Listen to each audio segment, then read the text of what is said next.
Yeah, we're here and we're here. What up, what up, what up? It's Sports Roundtable and we're up in the building. Thanks for tuning in for another great episode of Sports Roundtable with the SRT crew.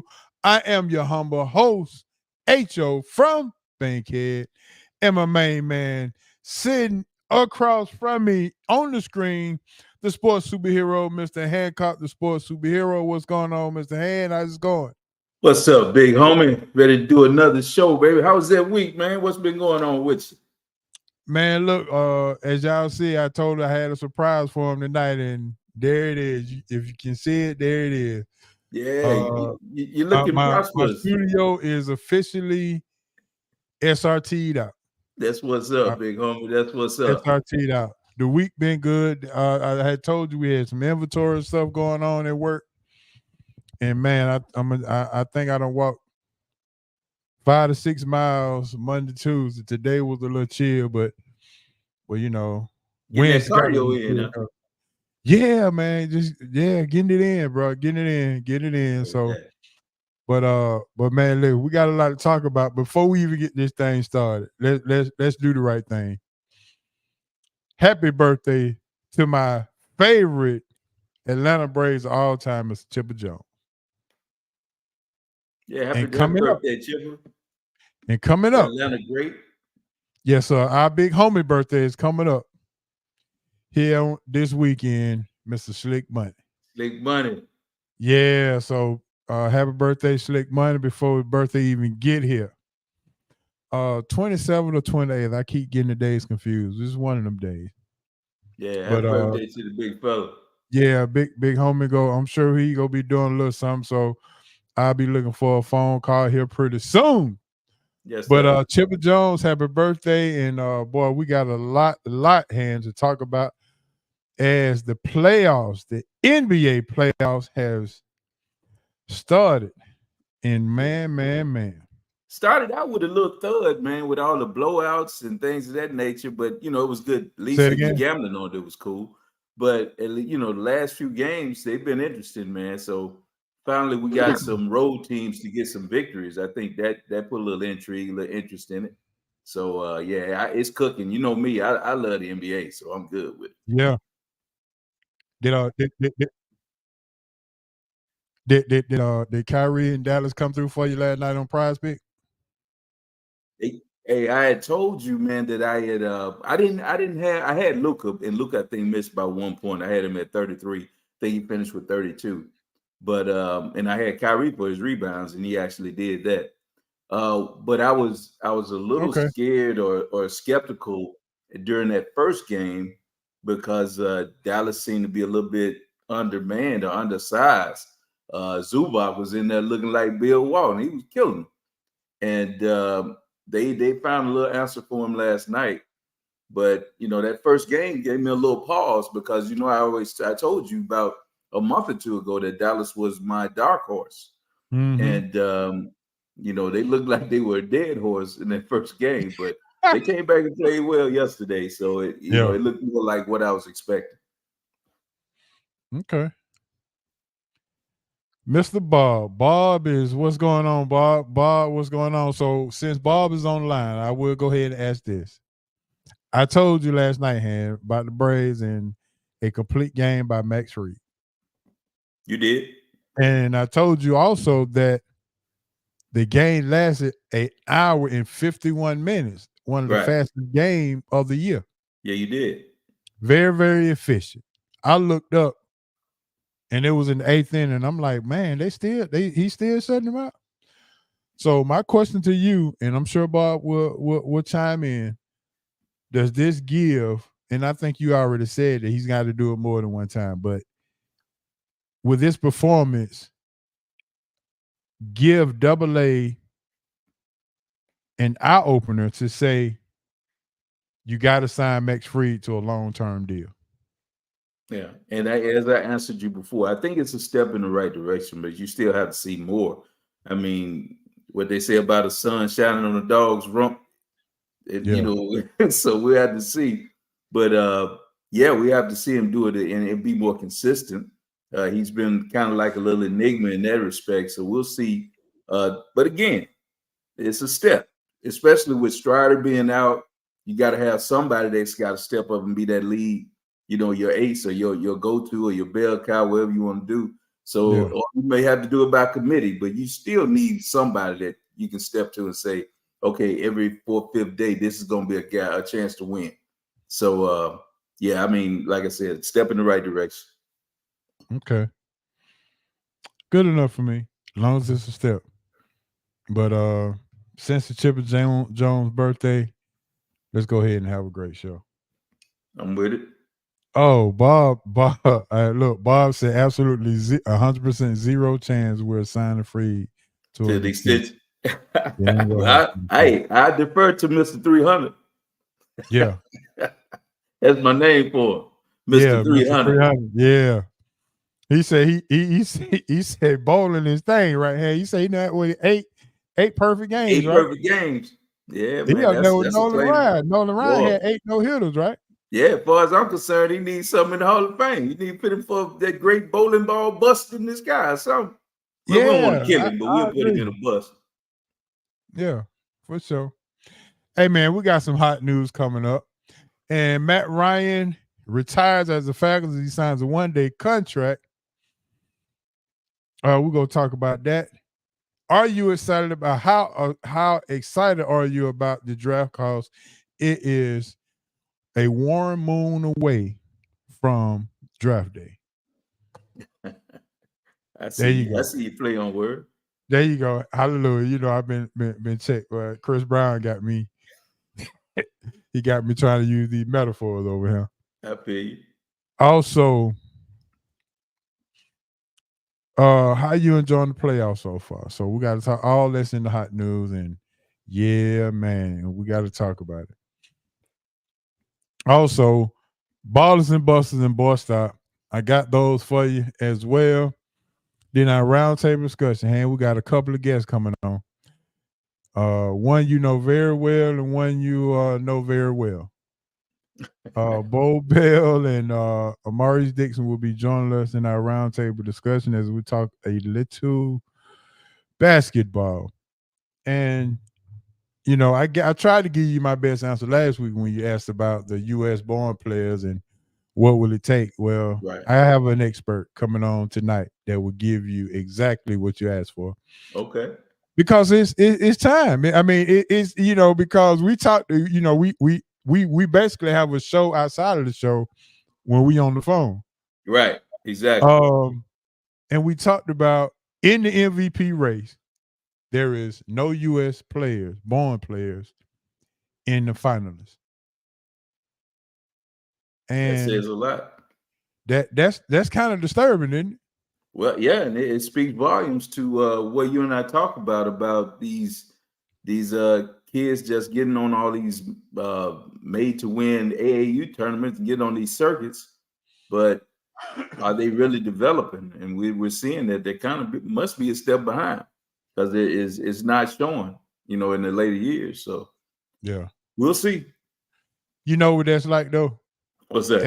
That's like you inviting some friends over to the house and your wife made dinner but you don't get the breast. You get the leg and the wing, and the guests get the breast. Everybody eating good with you, right? You see what I'm saying? Like, you know what I mean? You know, so like that's what that's like. You playing in the US. All of your games are US bound, but none of our US born players are in the top 3 in MVP voting. Yeah, that looks a little bad, Big Home, especially when this has been the United States signature sport. When you look at it, that along with football, I guess.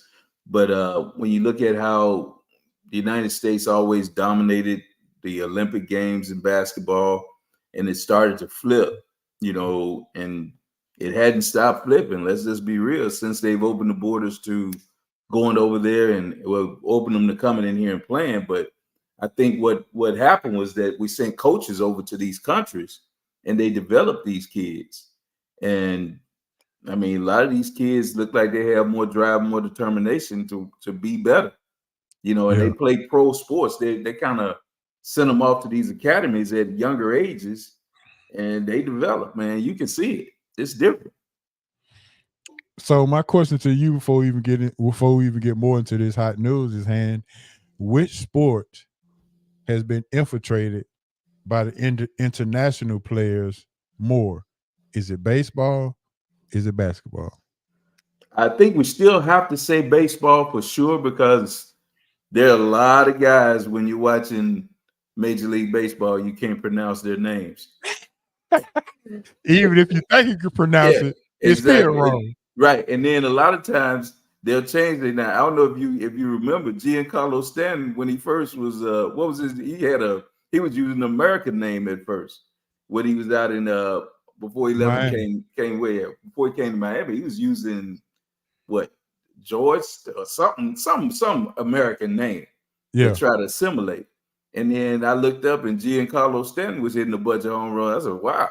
So who is this kid? So, like I said, baseball, I think, is the one, because like Bob is saying, the Dominican market is so prevalent.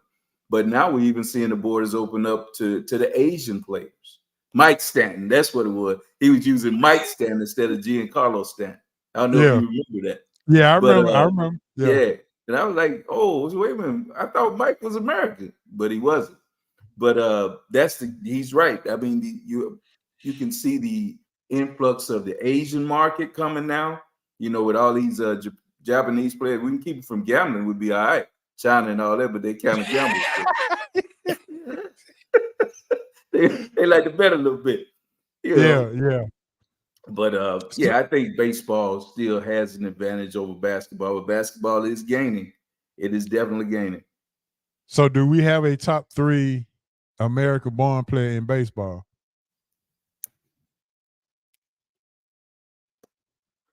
Not anymore. I think Trout used to be the calling card, and then you used to have Harper. Yeah, I was about to mention him. But the pickings get a little slim after that. I mean, maybe Mookie. Okay. Yeah, we go with Mookie. But it gets a little slimmer, without a doubt. So would you say right now the top 3 is Shohei, Acuna, and Mookie? It'd be hard pressed not to put those 3, off the top of my head. Off the top of my head, I'm sure it's somebody else in there, but I would definitely go there. Yeah, Bob said those are the American guys right there. I agree with him. But yeah, the guys you named, the top players right now, I'll go with those guys. Shohei. All right, but the 3 that he has on there, they wouldn't go in front of Ronald. No. Shohei, no, not right now. No. Okay. No. He was just saying the American players, I think. Right. I got you.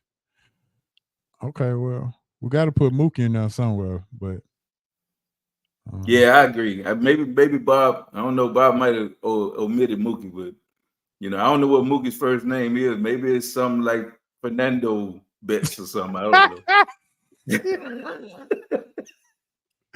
know. Yeah, you're right. Well, at least we know he's versatile. He's playing second base. or shortstop or whatever. He's doing something. He's not even in the outfield no more. Yeah. Yeah, you say Mook is in the top 5 easy, but okay, neither here or there. All right, man, let's go ahead and get into some hot news. The hot news sponsored by our good old friends, Big Easy Grill, 1193 Collier Road. Big Easy Grill is the place to be when you're looking for some Louisiana seafood, the best Louisiana seafood in town. 1193 Collier Road. Going over to Big Easy Grill. Catch yourself some shrimp, some catfish, shrimp po' boy, seafood pasta, the whole shebang, and you can't forget them crab claws for your appetizer. Go ahead over to Big East Grill, let them know SRT Sports Roundtable sent you. You get your 10% discount on any meals, $25 or more. All right, Mr. Hancock. Our first item up to bid is Mr. Matt Ryan signs a 1-year deal or 1-day deal with the Atlanta Falcons to retire as a Falcon.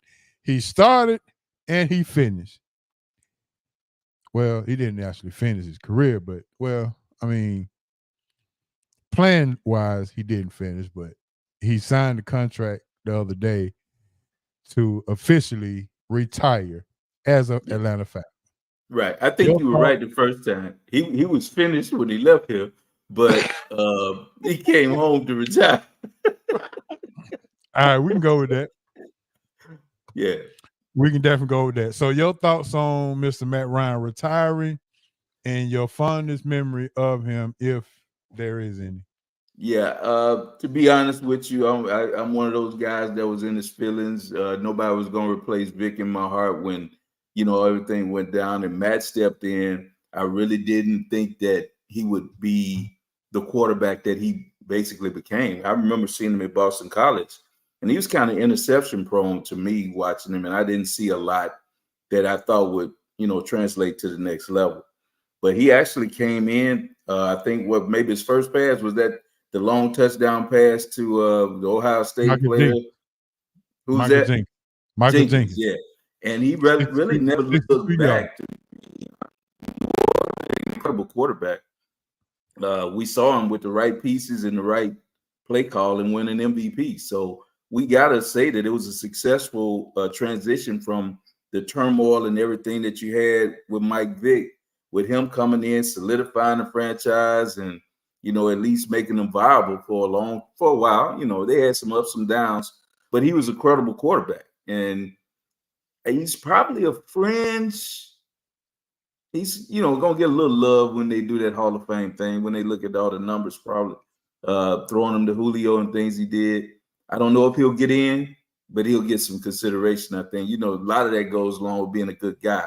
And I've never heard anything negative, about Matt Ryan. I thought the end of his career at the Falcons, I thought should have been him kind of playing it out and transitioning out to, tutoring their next quarterback. I think the franchise got ahead of themselves by going after, Deshaun Watson, and that put everything in a bad light, kind of threw things in a tailspin. But I thought Matt Ryan had a great career here with the Falcons. He'll probably go down right now as the best quarterback in, franchise history, if you really want to talk about it. So, for a franchise that really not looked upon nationally as a marquee franchise or anything like that, but still in this city, he did a lot for the Falcons. So my hats off to Matt. Had a great career, and good luck in whatever else he does. I'm sure he'll probably be broadcasting games or something like that, because he seems like he'll have that kind of cachet to do. So we'll see. I'm sure we'll see him again. Absolutely. And Bob, obviously, same sentiments that you had on the screen here. And it is, some very, very hard shoes to fill when you have the whole city referencing Mike Vick. Hard shoes to fill. A lot of pressure. And maybe that's the part that we overlook, is the kind of shoes he had to fill. Not just, you coming into an unfair situation. True. So maybe a lot of times we don't look at the the fairness of how well he had to fill them shoes to actually stabilize the quarterback position. Yeah, well, just not the quarterback, big homie. He had to stabilize a franchise. Yeah, exactly. You're right. He had to stabilize the franchise. Yeah, exactly. So, that was a big, big thing that he had to do. So, like I said, I tip my hat to him. Yep. And again, I was I did not want what was that? Dorsey? Was it Dorsey the guy? When he came out? Ken Dorsey? No, the defensive tackle. Oh, yeah. I remember who you're talking about, but I can't recall his name right now. Yeah, the Dorsey kid was somebody that everybody wanted. Glenn Dorsey. Yeah, there you go, Dad. Yeah. Glenn Dorsey was everybody wanted Glenn Dorsey and wanted to overlook Matt Ryan, but we went with Matt Ryan, and let's be honest. He has, Maceo said it. Maceo's in the building. He said the best Falcon quarterback ever. Oh, you forgot to put a T on the end of that period, Maceo. There you go. And Maceo said it again. He saved the franchise when it sunk. So, big ups to Vic. I mean, to Matt Ryan, man, because he came in with so much pressure, unfair pressure at that.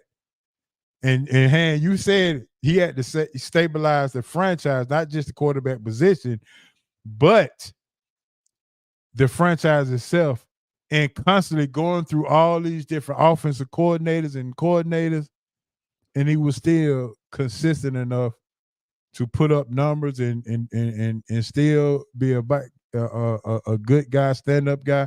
And what a lot of people don't realize, the durability of Matt Ryan. He was a tough guy.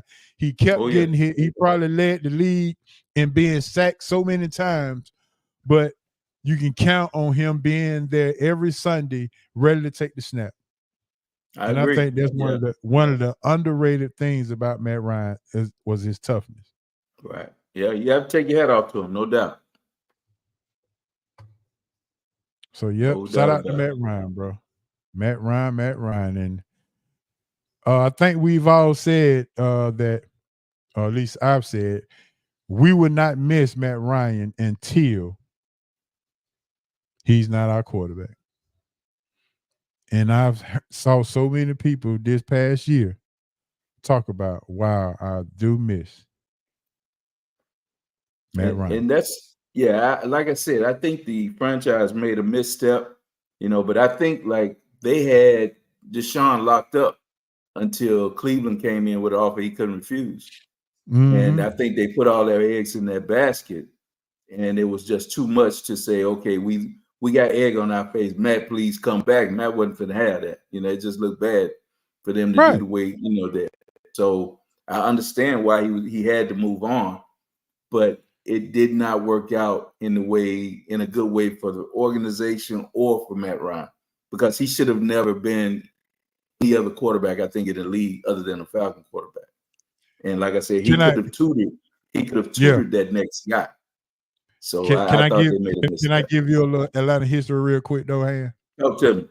It's something that you just brought up. I wish, and I don't know if you remember this, but back in the day when Dale Murphy was still playing with the Braves, Atlanta had this young rookie down in the AAA franchise. I think it was Richmond back then. It wasn't Gwinnett. It was Richmond, up in Richmond, Virginia. And Dale Murphy knew his time was coming up. Mm-hmm. And Dale Murphy, to his credit, went to the Braves and said, you have to trade me so I can make room for this young guy to come up to do his thing. So the player went to the organization to say, you got to trade me so we can make room for this kid. And you know who that kid was? David Justice.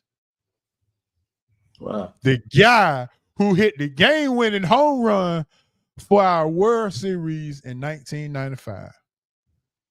Yeah, well, that's a big sacrifice to do that, especially when you feel like you're not ready to stop being, and you've been the guy at a franchise to Yeah. be unselfish, and selfless enough to do that. That's a big gesture.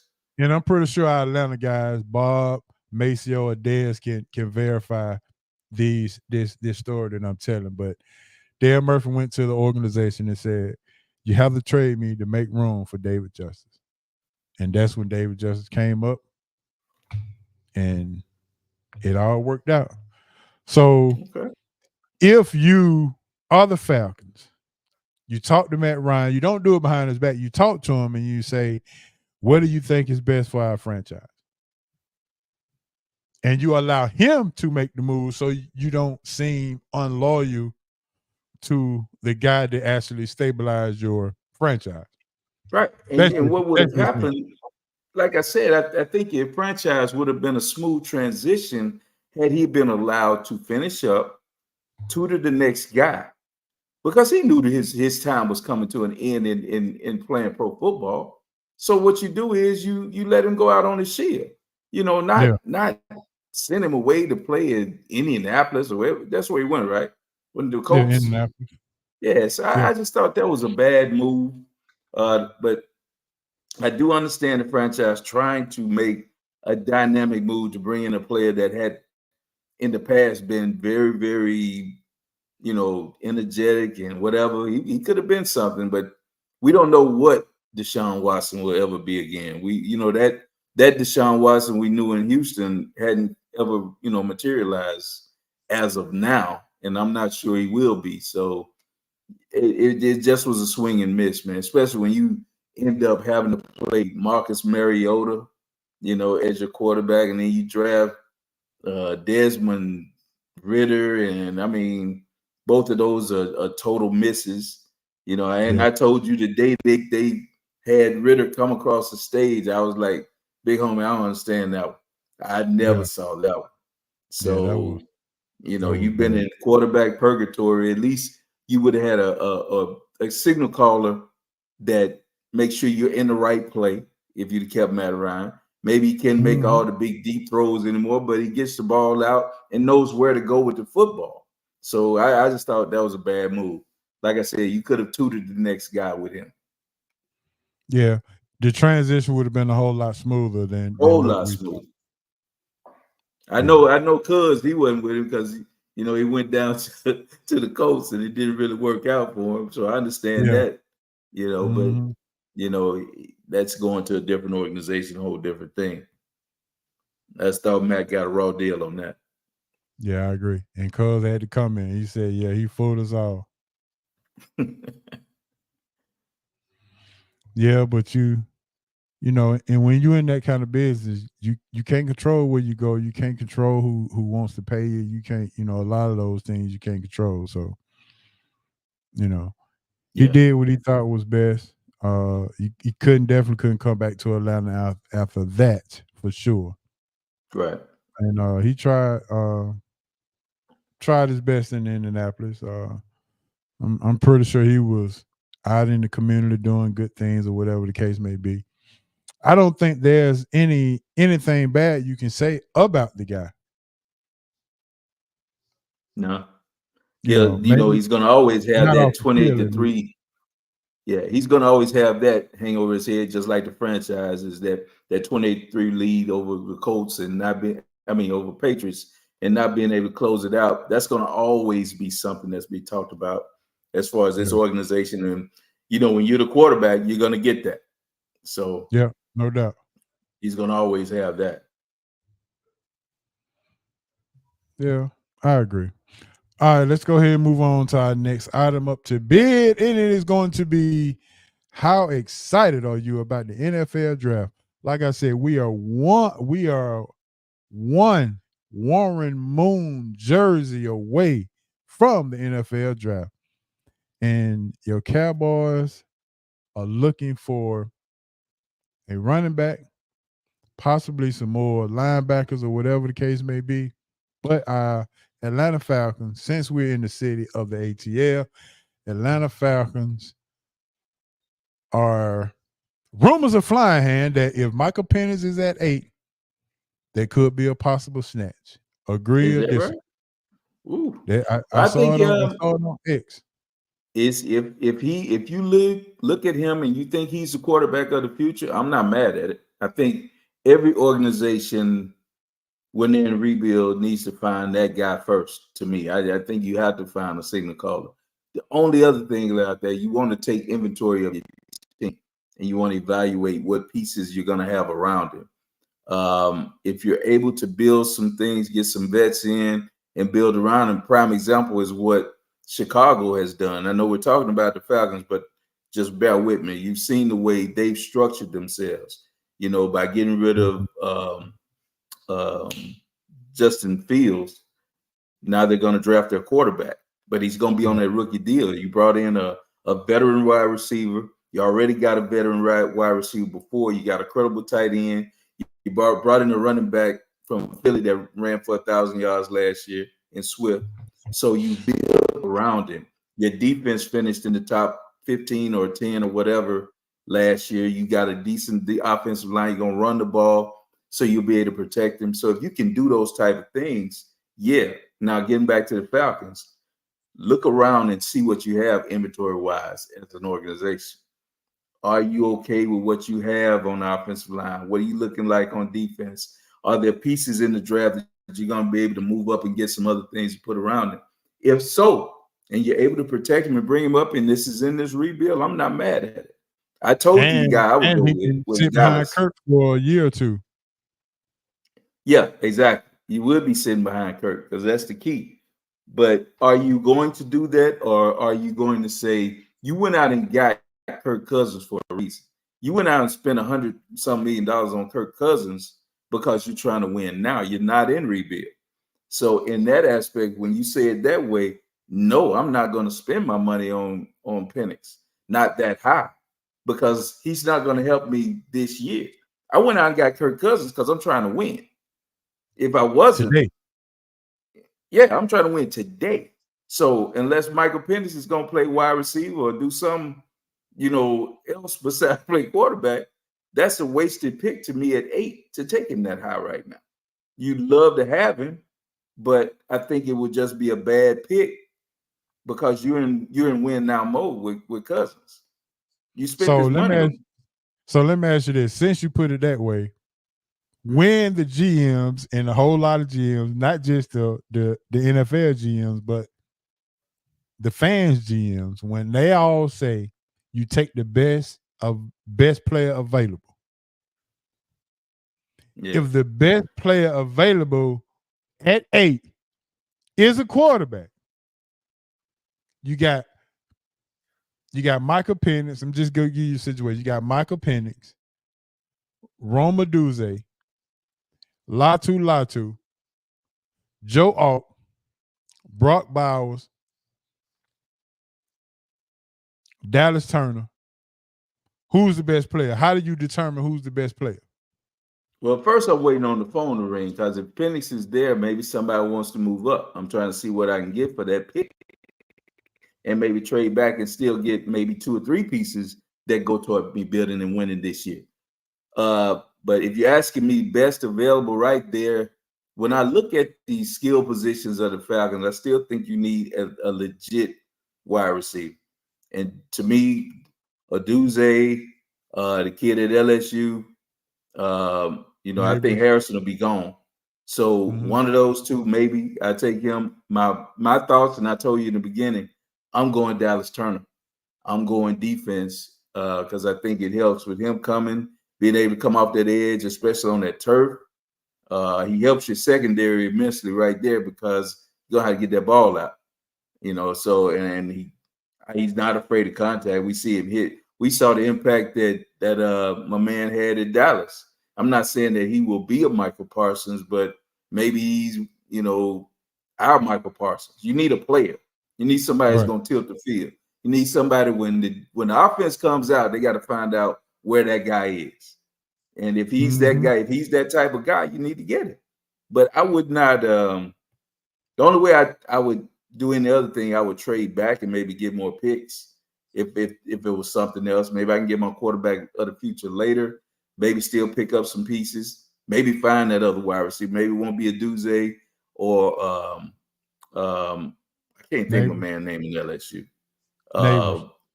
Neighbors, somebody like that, but maybe somebody. There are other guys. The kid from South Carolina is getting a lot of buzz as being a wide. They call him the next Deebo Samuels. So I mean, there's some players out there. Maybe you build your organization if somebody wants to move up, you know, and you find a way to get some more picks. So I would listen that way also. Can I be fair though? Can I be fair? Go for it. Mm-hmm. If everybody who's been a Falcon fan forever and ever know that we need a defensive end. Everybody who's been a Falcon fan who just jumped on the bandwagon will tell you that we haven't had anybody to get to the quarterback since John Abraham. Right. We can all agree to that. But the problem is the city is so entrenched in results that if you get a Dallas Turner, if you draft Dallas Turner, and he does not get double-digit sacks, what would the city say? That he's not worth the pick in the draft.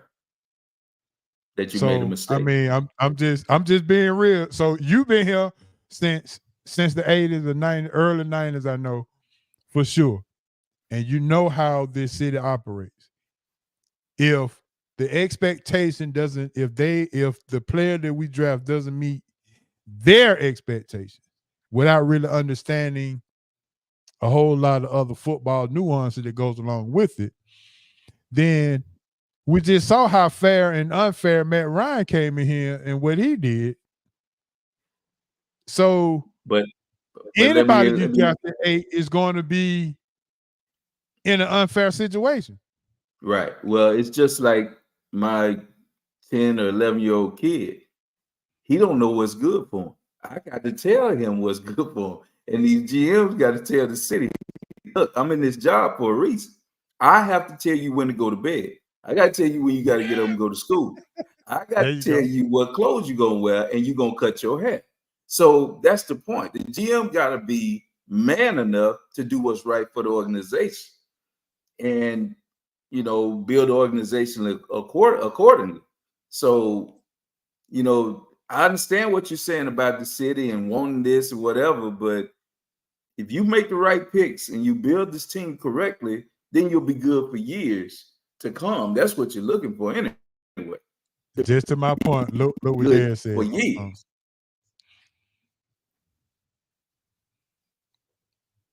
Yeah. Right. But like I said, it's going to be results driven. Still got to be results driven. You're going to have to win whether you take Latu, whether you take Dallas, whether you take a Duze, whatever. You still got to win. What I'm saying is, I feel like if you're the GM, you got to make the right call for the organization, and you can't too much worry about what's going to happen with the fans, because you'll be a fan too without a job if you don't do the right thing. You'll be right there. If you understand what I'm saying. So yeah, I feel you. What if Dallas Turner or Latu gets 6 to 7 sacks, but we win 12 games? Would that what suffice? You gonna say? If you win 12 games, you got 12 games. Because if he doesn't get but 6, but he gets 9, 18 pressures because he's making the ball come out and you're getting interceptions off those pressures, maybe people in the stands won't know. People in the stands won't know, but the record will dictate that they'll know that they're winning. You know, and like I said, it's about, I don't even think it'll be about the actual double-figure sacks. It's about the timely sacks, about making plays to win ball games. Let's say 6 of those sacks, 3 of them help you win ball games, then they're going to look bigger than having 12 sacks during the season. If I got 3 game-ending sacks or drive-killing sacks that win me ball games, then what? He was worth the pick then. Yeah. Well, Dad said, he said, get him the wins over the stats any day. That's what I'm saying. Exactly. But he's a sensible fan, though. But most of these fans in Atlanta is not. I mean, I'm just saying. I feel you. So, but All right, let's move to your Cowboys. I mean, I guess since Maceo is still on here, he can give you a little Cowboy flavor or whatever. But what are you anticipating for your guys? I know you mentioned it to me Honestly, off air, but on yeah. air, what you got? The more I listen to what Jerry Jones is saying, and the more that they don't do anything or haven't done anything in the offseason, it looks to me like they're making the decision that this is the last $55 million that we're gonna pay Dak. He's a lame duck quarterback. If they're not gonna do anything with his contract, he's on $55 million this year. He's counting like a fifth of their salary cap. I think the cap went up to like $150 million this year. He's making 55. So basically, you see what I'm saying. So Right. with them losing all the players they've lost in the offseason, losing the defensive coordinator, and moving on from Tony Pollard and all, it's almost like they're in rebuild, and it's almost like they're taking, okay, we need to take a step back. We put all these weapons around Dak, and we tried to win, and we had this big salary, this big payroll. We got these players in place. We paid Zeke when we shouldn't have been paying him. We had all kind of receivers out here for him. We've done everything. And when it all boils down, if you read between the lines, today, Jones even came out and said, look, we put players all around Dak all these years to win. And this is where we are. And now we won't be able to pay everybody if we pay him that money. So to me, they're kind of letting you know that he's not a priority. And I've been saying it from the start.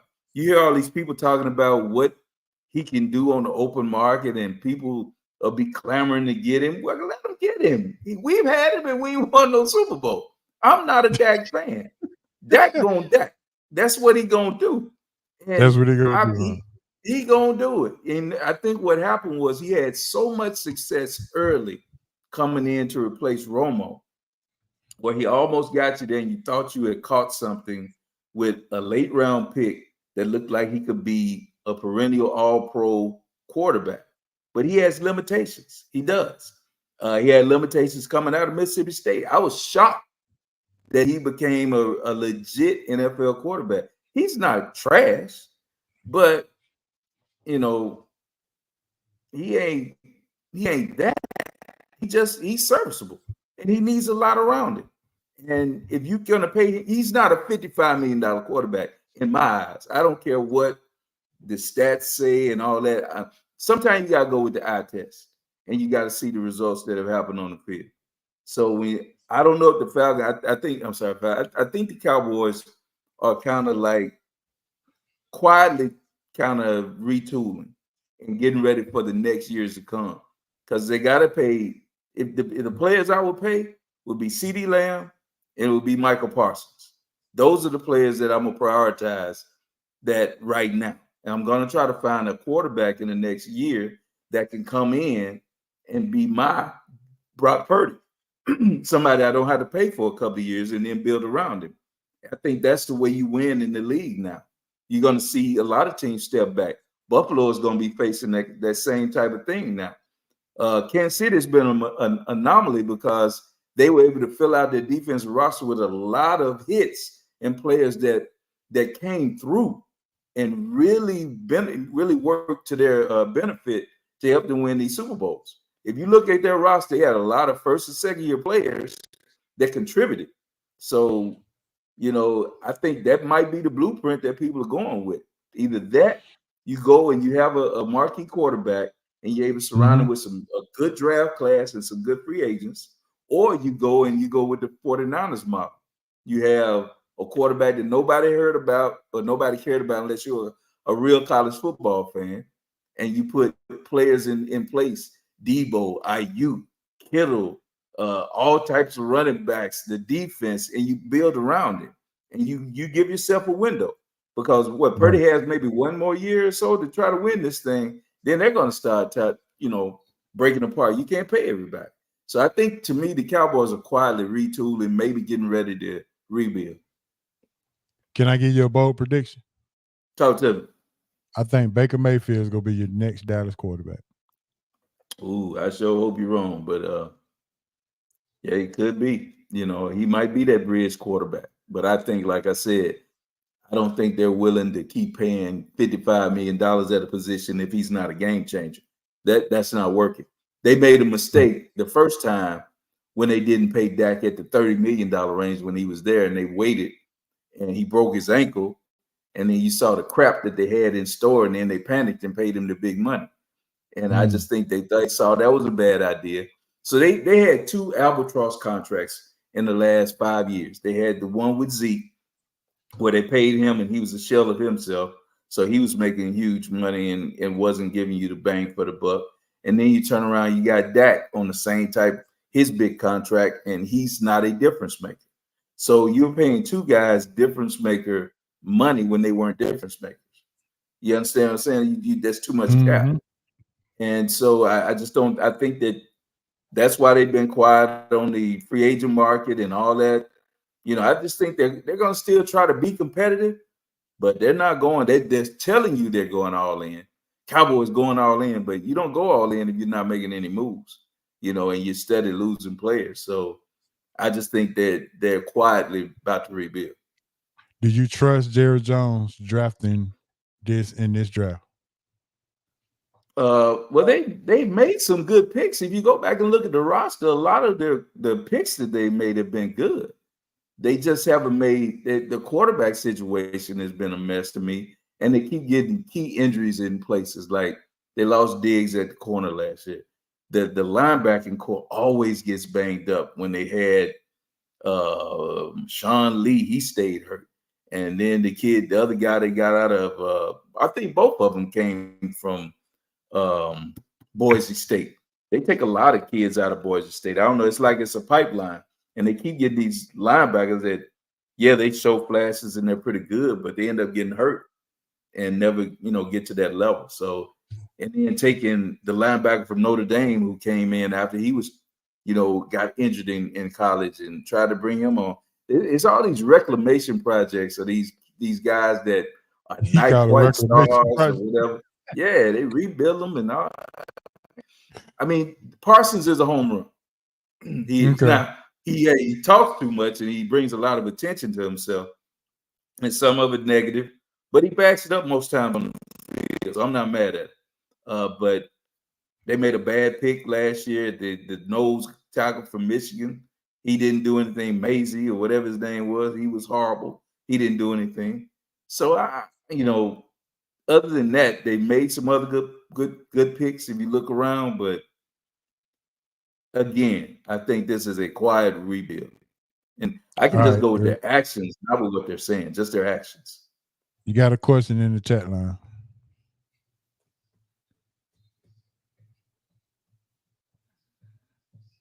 Well, like I said, I would rebuild. I would get some big guys on the defensive line because whoever they may be, that's up to my scouting department.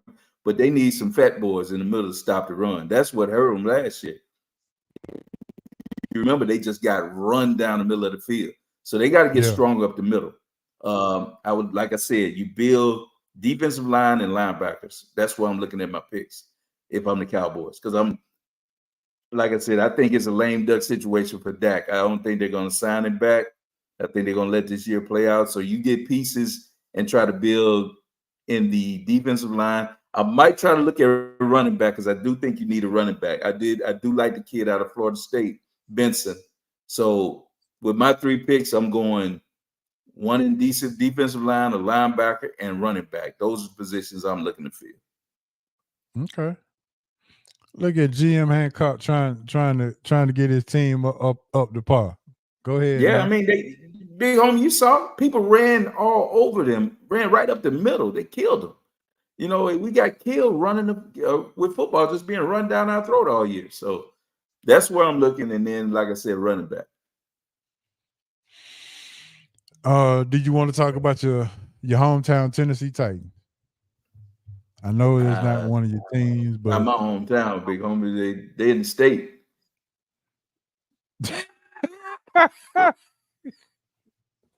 But it looks like they're turning the page. They don't have Henry this year, so they're going to be different. I do like the running back they got from Tulane. I think he's going to come right in and be a good fit He might not be Derrick Henry, but he's a damn good running back. I can't think of the kid's name. I hate that. But he's gonna break on the scene. He'll pop this year. You'll see him. I'm sure somebody out there can tell us his name, but I do remember him from Tulane. He played sparingly last year, had some good runs when he was in there, but he'll be a good pickup, good player for them. I don't know if they have a quarterback of the future. I wasn't Will Levis. I don't know. I wasn't high on him at Kentucky. I did see some bright spots for him, as the year progressed. He did some good things, but I'm still not sold on him. Cuz your brother's in the building. He said he mad about Derrick Henry. Yeah. Derrick Henry should have been a Cowboy, but to me, that lets you know they weren't trying to win this year. They did. Yeah, Derrick Henry said he didn't even hear from the Cowboys. Oh wow, really? Mm-hmm. That is, that was one of my picks. When they were talking about trade deadline, I just knew. Yeah, I did too. I was hoping. Yeah, I was hoping either he or Saquon, and neither one of them. What they call it, the ranch? What? Don't they call it the ranch down there in Dallas? Yeah, out on the ranch. Yeah, I just knew he was going to the ranch. Yeah, well, it didn't work. Didn't work. Yeah, I agree. Anybody that's going to surprise you, you're hearing all this JJ McCarthy talk. Maybe he could be possibly the second or third quarterback pick. And your thoughts, I mean, I'm sure you've expressed your thoughts to me on our phone show, but or what other name have you heard that's climbing up the board? That's well, McCarthy, like you said, is the hot name. I don't know if it's smoke, because I just didn't see enough for it to be, this to be such a hot, rumor that he's just this quarterback. He didn't show me enough. I don't know what everybody else is seeing, but they're touting this guy like, he's rivaling all the other quarterbacks. He should be picked ahead of everybody except Caleb Williams. And I'm like, how? I mean, he wasn't in a prolific passing scheme. Some games I think he may have thrown 6 passes. And I'm like, well, what are we seeing? What has he done that catapulted him to this level? I just don't understand. It makes no sense to me. Well, Maceo broke the news and said that Jim Harbaugh supposed to be this savant in quarterbacks. And since he signed off on it, everybody's running with it. Yeah, well, he lying because he said he's the best college quarterback that he's coached. And I know he coached Andrew Luck. I know he did. I know he coached Andrew Luck in college. So if he telling me that, he lying. And the other thing is, one myth that was dispelled, they were talking about maybe he goes to the Chargers.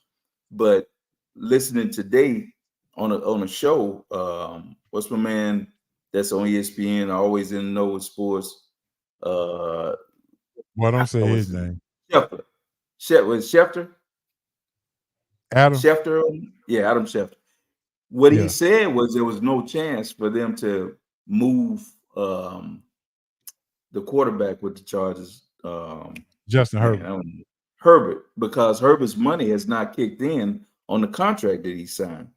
If when that money kicks in, it's going to count over $100 million toward that cap. That'll be dead money in years to come. So there's no way to trade him. Even if they trade him, that money's going to count against the cap. So, they were talking today about maybe trading him and then moving up to get JJ, but there's no way to do that. Not with that much hit against your cap. You can't do that. Yeah, they were talking about trading him in Minnesota. Talking about trading in Minnesota to get an extra pick. They were talking about trading Justin Herbert to Minnesota to get an extra pick when they can get an O-line and JJ all in one. Yeah, but like I said, it's going to be too much money against the cap. I don't think Harbaugh can persuade them to do that. You just can't have that much dead money going in, for a year. If the cap is 155 and you're going to have dead money of I'm not sure. I'm sure it won't be each year 100 mil.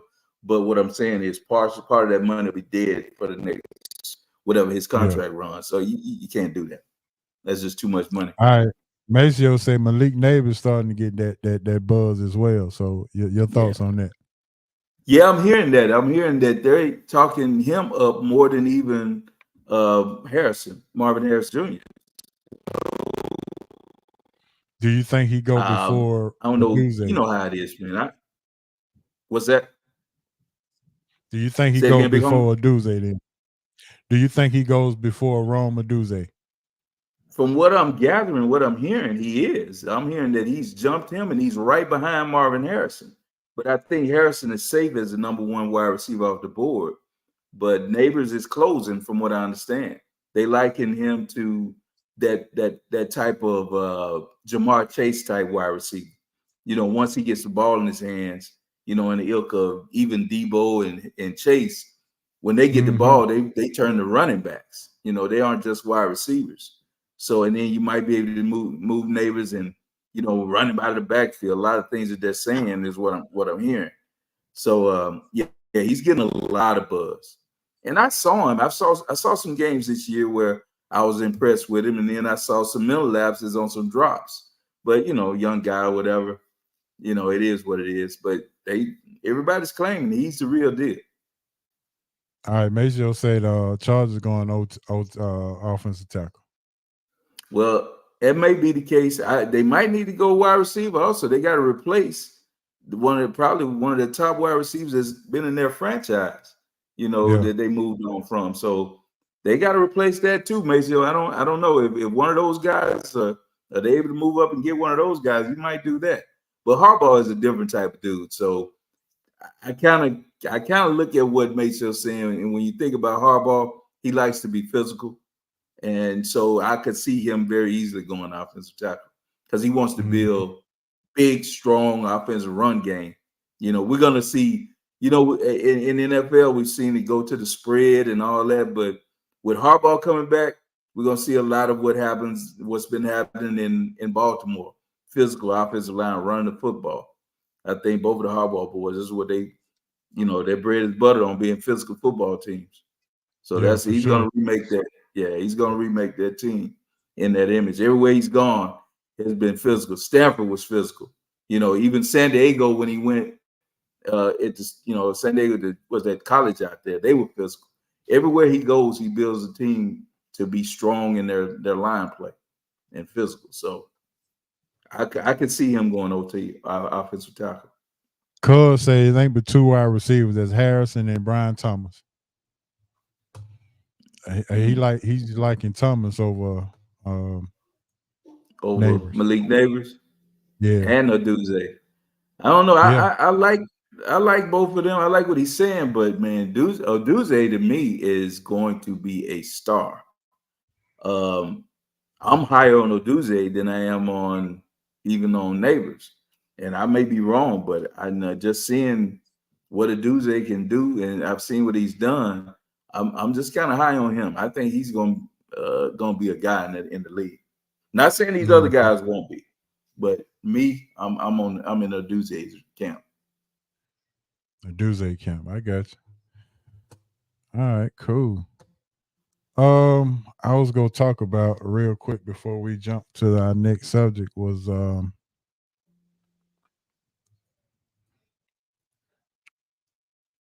Drake May. How do you think he's getting a lot of buzz too? How do you think, and what do you think? You think Washington, or you thinking Patriots, or you thinking Jaden Daniels to Washington and Drake May to the Patriots? Or they flip? What I've been hearing is that the Giants are talking about trying to move up, and that would be Drake May if they move up, I believe, to get him. They're kind of looking at him like he will be the next Jared, the Allen kid from Buffalo. Yeah. They're talking about being under Dabo, being able to mold him and bring him along like that. So I think if they do make that move and go up, I think Drake May goes to the Giants. I'm not really high on Drake May, but that's me. I saw him in college. You know, they talked about him. Him and Will Levis, to me, just big kids. You know, that strong, and maybe you need that type of quarterback in those elements. If you understand what I mean, you know, you need in that cold and rain, you need big, strong quarterbacks that can throw the Mm-hmm. ball through the wind and be able to take hits in the cold, things of that nature. So he may be, you know, under Dabo, he may materialize, you know, because if he was able to do what he did with Allen, Yeah. you know, maybe he can do this with Drake May. You know, we'll see. But they're high on Drake May. I wasn't, but you know, in the right situation, maybe so. Cuz said another bomb from North Carolina. Yeah, Trubisky was definitely a bomb. So I don't Yeah, know. It could for be. sure. Like I say, and maybe I'm holding a lot of that against him. You know, because of what happened in his predecessor with Trubisky, and also with Sam Howell. You know, all those are Carolina quarterbacks. And what have they done? You know, Howell wasn't. He didn't do anything. They're trying to move. They're ready to move on from him now at Washington. You Yeah. know, so it is what it Well, is. I tell you and you and that Cowboy fan, I tell you. See, I'm telling you, I'm with the dudes there. There you go. How about him, baby? How about him? I tell you. All y'all Cowboy fans think alike. Hey man, to me he pops off the screen when I watch him play. You know, he Is he a just dog? does. Is he a dog? He a dog. He'll go get it. That's what I like. And he attacks at the point at the high point. He go gets the ball. You know, that's what I like. Receivers that go Okay. get the ball and strong with his hands. Does a lot of hand catching things of that nature. So I'm with that. I feel like Aduze is the beast to me, and he's gonna slide and be he's gonna be a dog wherever he go. Gotcha. Patriots gonna stay at 3, or they you think they gonna move out of there and drop back or whatever? They need a quarterback, so they go stay up there and get you one. Yeah, if you can get one of the guys that's supposed to be Cam Akers, I don't think you mess around. You have to go out and get your quarterback, especially when they're in quarterback. If you want to say quarterback, because it seems that Yeah. way they are bad at quarterback. You know, they don't have anybody under center right now, so they might have to do that, or maybe they trade back and you know try to find a stopgap. You know, quarterback, somebody to just fill the role until you know they come in the next year and find their quarterback. But from what I'm hearing, I mean, you look at the draft next year. What quarterbacks stand out next year? Who are the guys you're gonna look at and say, yeah, that's my guy? So, excuse me, this might be their best chance to go ahead and get their guy. Your thoughts on Bill Belichick joining the Manning in the Manning cast on Monday Night Football? Yeah. I think Belichick is going to be one of those guys that is going to have some things to say and probably going to be a instant success because he got a lot to say. People waiting to hear it, you know. Because I've seen him on some things like on NFL Network, and he's got more of a personality than he presents as the head coach of the Patriots. Mm-hmm. You know, he said some funny things and you know some real, I guess, thought provoking things. So I think he'll be okay. I think he'll be good. He'll be all right.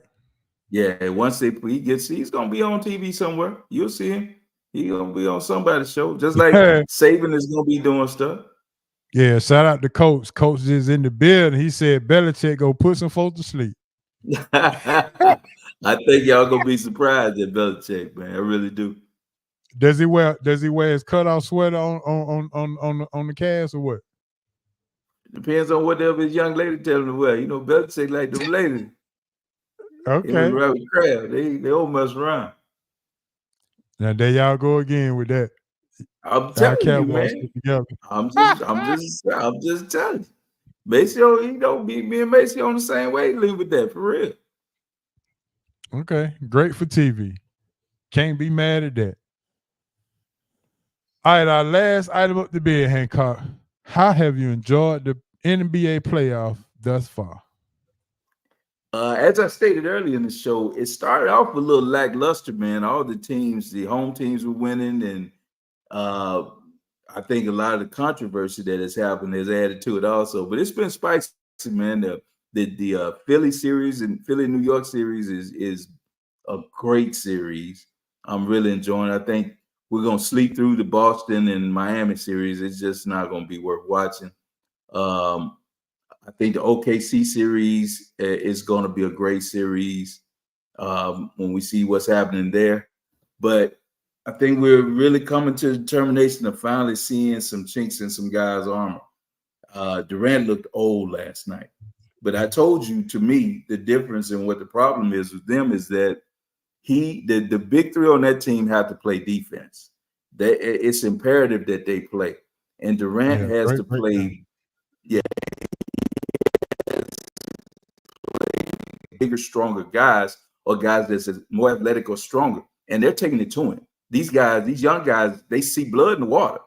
I saw Jaden Daniels, or Jaden, is it Daniels or Mike? Jaden Daniels put his shoulder in KD's chest and take him to the rim. And it's like, all those years, y'all were running and ripping and running up down the floor and shooting at will and all that.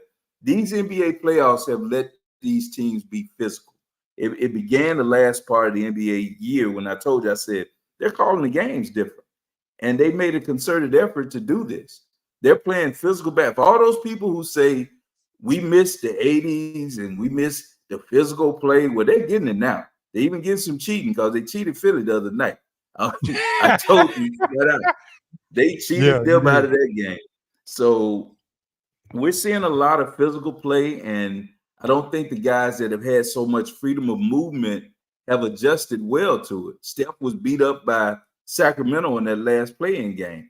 They didn't let him come off screens clean, and they never blew the whistle. And the same thing is happening in these other series. So I'm happy with it. I'm enjoying it, man. I really am. Even tonight's game with Miami, they're playing right now pretty well. Pretty close game. So we'll see what happens in the second half.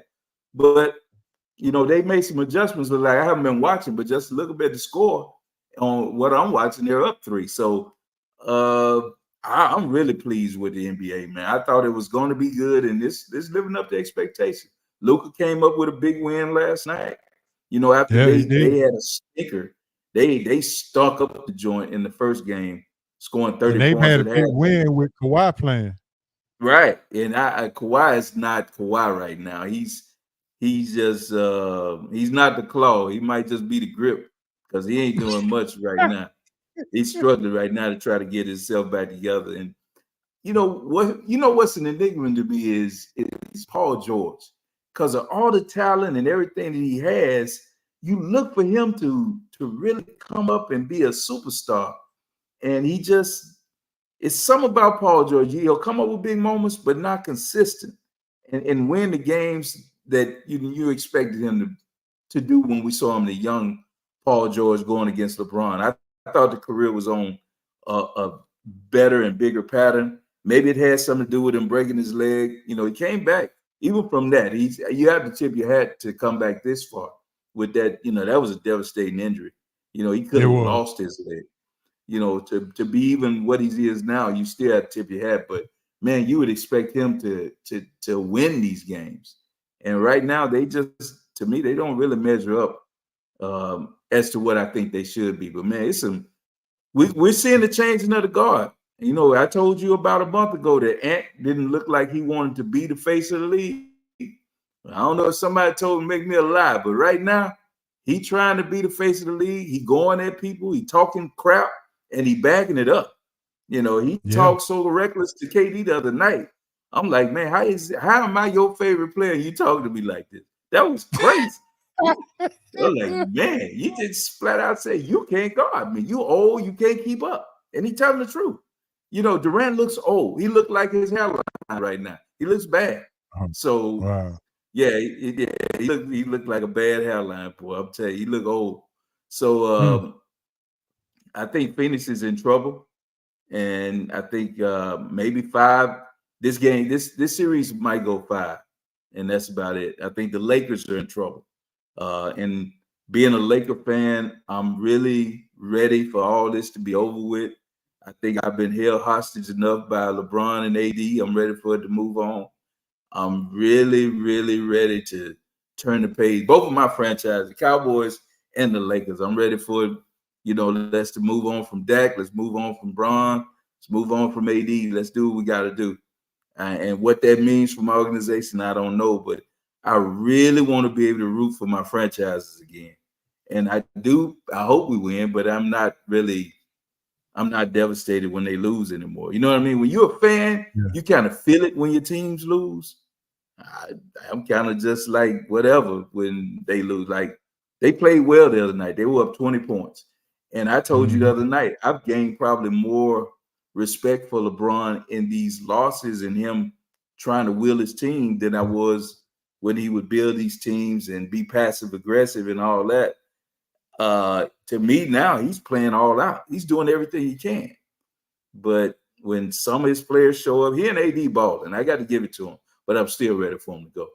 But yeah, your original question, am I happy and really elated with what's going on in the NBA? Loving it, big dog. I'm loving it. Everybody can have that college basketball, whatever. It is what it is. It's just a pastime to me. This is where it is to me. The NBA is what's up. All right, well, that's gonna end our hot news, big home. We gotta go ahead and get real quick into this ballers and busters and boy stop because we got Bo Bell and Maurice coming on pretty soon. Bring them on. 8:15. Bring them out. Yeah, we'll talk a little NBA basketball. All right, real quick, we go jump into our ballers and busters and boy stop. So go ahead, SRT Nation tenants, y'all go ahead and throw me your ballers and busters and your boy stops. I'm gonna go first hand, and my first baller this week goes out to no other than Reggie Bush for getting his Heisman Trophy back. Thanks to the NIL, thanks to the transfer portal, thanks to everybody who's getting money now. He didn't do anything illegal. Nothing that he did affected his play on the field. He was the best player, period, for 2 years, 2004, 2005. Give him his trophy back, and they finally did. So that's going to be my baller for this week. I love your baller, big homie, because when we talked before about who was one of the greatest college football players, he was at the top of my list. I remember staying up late night just to watch him play, running for 6 touchdowns, running for 300-400 yards. I mean, he was untouchable a lot of times. He was must-see TV, man. So, I'm elated that he's getting the trophy back. Should have never left his side. So, yeah, kudos, man. I love your baller. But my baller goes out to a guy we just got through talking about.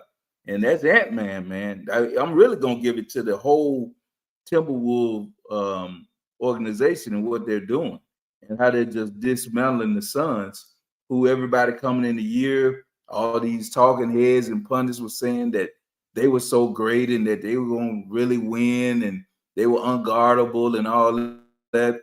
But you got to have more than just 3 players. You got to have other players that will cater and be selfless and play defense. When your main guys have to play defense like that, it's tough win. So my baller goes out to the Timberwolves, exposing the Suns, beating them down, and really you're seeing a changing of the guard, man, even in the West. Them, OKC, and all of them, these teams are coming. So, yeah, my baller goes to the Minnesota Timberwolves, led by Ant-Man. There it is. What's on the Atlanta? He from the South Side, I think. You from the South Side? Yeah, I think he's from over that way, close to George High School or somewhere over that way. Okay. Yeah, but Cuz say his ball is Reggie Bush as well. Yep. I see Bo Bell trying to get in. I think he having some difficulties. He got his camera blocked or something.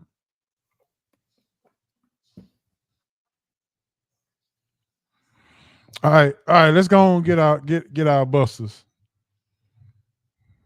All right, hold on. We got some more ballers coming up. Okay. Your cuz say Denver Nuggets, the only team that been balling. Honorable mention T-Wolves. Okay, cool. I don't see my reach ready. Okay. Bobert got his think he got his camera blocked. All right, buster of the week. Han, you already know who my buster is. Do we even need to talk about this? Stephen A. Smith. SAS. Yes, sir. And you know why, right? Talk to me. Why this week? Bruh, he's dipping his opinions into the political pool now. Oh my God, I heard. Coming off as if he was agreeing with some of the Trump supporters and all this, what he said about, this and that. I can't quite get the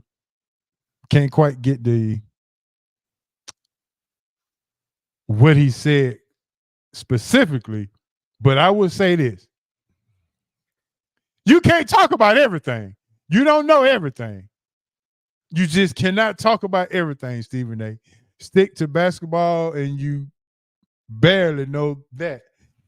Just stick to your roots and stick to that and leave the political party out of this. He is my buster for this week. Okay. As he's known my buster each and every week. Gotcha. My buster goes out to the NBA referees. This is atrocious. I don't even know why they come out with this 2-minute bull crap saying, well, we made a mistake. What does that make? Why are you telling me you made a mistake? Everybody in America knows you made a mistake. You didn't give this man a timeout. He's standing on the sideline with his hand. Timeout. You don't call it. Then you turn around. The man coming off trying to get the ball. His jersey is grabbed. He's being mugged to get the ball. They even say you got fouled twice. So I don't know, man. The NBA officiating is ridiculous, man. I tell you all the time when people tell me that these kids aren't ready to play NBA basketball, I just look at them and shake my head because ain't nobody in America ready to play NBA basketball because it's a basketball game that you don't play ever in your life until you come to the league because the same player superstar gets, the call he gets, not called for the next guy, for an average guy. You could get mugged. It's crazy. So to me, yeah, man, NBA officiating, man, the officials are ridiculous. Cuz said the same thing, and my boy Coach said Jason Whitlock for talking about Don Staley, and both of them get busters. And so Cuz understood. Stephen A. Smith said Trump, whatever said something about the black people. So it is what it is. So that's what I'm talking about. All right, as we're going to continue on, we got our boy stop. Our boy stop for the week as I bring on Maurice Dixon and my main man, Bo Bell, in the building. Fellas, we got one more thing to talk about before you bring you in, so y'all just bear with us, okay? So we got our ballers, busters, and our boy stop for the week. And my boy stop for the week, go ahead and put them in the chat because I am going to give it to you. I'm going to read it out online. And Hancock, my boy stop for this week is Oprah's best friend, Gayle King. Do I need to repeat what she said or what she did, what she said? Do I need to repeat the interview? You can go ahead and say it. I know exactly what she said. Go for it. Gayle King is interviewing Don Staley, who just won a national championship going undefeated with a brand new starting five, rebuild her team within 1 year. And she, in the interview, asks her, how does she feel breaking our hearts? Because, we were all pulling for Iowa and Caitlin Clark. And just pulled away and pulled away with the victory at the end. With that statement alone, Hancock, she is suspended from going to any cookouts for the next 2 years, period. She has to reapply. Yeah, they should have threw the potato salad in her face from the cookout. That's just crazy for her to even say some stuff like that. I don't know, man. So I'm Like I said, bro, some people would you can't do that. nah. Oh yeah, so me and Marty been on point the whole night. Yes, sir. That's what I'm saying. All right, Yeah. Hancock, who's your boy stop? Dude, yeah, I can't follow that, man. That's them, your Buster and your boy stop. I'm co-signing. I'm with it. We can move on to the rest of the show. I'm with you. Yeah, I agree. So I told somebody and they said that she needed a longer punishment for not going to any cookout. She don't even need to reapply. So that's crazy. Cuz said take Gail's black card. Well, yeah, I agree. Maybe you know what? What'd be even best? Let's drop her off on Bankhead with nowhere to go, no kind of transportation, and see if she can survive for the whole weekend. Yeah, we drop off. We drop off in the lake somewhere. All right, man. Let's go in our baller busters and boy stop. Let me find my roundtable discussion. Yes, sir. Our roundtable discussion. Fellas, if everybody can see this, I got my main man. I got Bo Bell in the building. Got Maurice Dixon in the building. We finna talk some NBA basketball. Fellas, I just want to say what's going on with y'all. What's going on, Bo? We're going to start with you. What's happening with you, Bo Bell?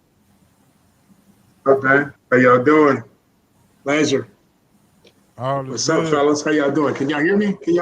Yeah. Good? Yeah, we can hear you. Can you guys, you can hear me? Yeah. Yeah. Good, I saw you come Pleasure on to be on here, earlier, man. but the camera went on, but you looking good.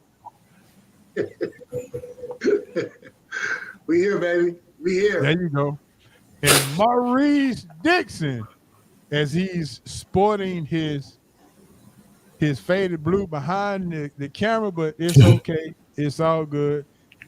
We are good friends. We have learned how to root for separate teams, but be respectful to each other. He also has a podcast online that I have had the pleasure to be on a couple of times and things of that nature. Maurice Dixon, welcome to SRT Sports Roundtable. You've been on before, but go ahead and let the folks know what you got going on and how you been and how you doing. Well, thanks for having me. Yes, been a little while, yeah, but just mainly going with check me out on the All Basketball podcast with these NBA, all the NBA stuff going on, and even for some retro shows to hear me and Horace go back and forth about John Shire and Carolina got something to say in those specific episodes. Yeah, for sure. Absolutely. All right, fellas. The NBA playoff is here, and I had gotten some things out that I wanted to talk about. But before we even get started with some NBA stuff, I want to go ahead and get this all out the way about the question of the day that I have. The question of the day is a basketball question, obviously. And I like to come up with these type things that really give people something to think about. And I want you guys to tell me, and I'm going to start off with Maurice, I'm going to start off with you first. And the question is, in your opinion, who has, and Bo, you go like this, who has the best mid-range jump shot? And I'm going to give you some names. I'm going Vince Carter, DeRozan, Vince, Grant Hill, Tracy McGrady. Okay, so I got to pick out of those four?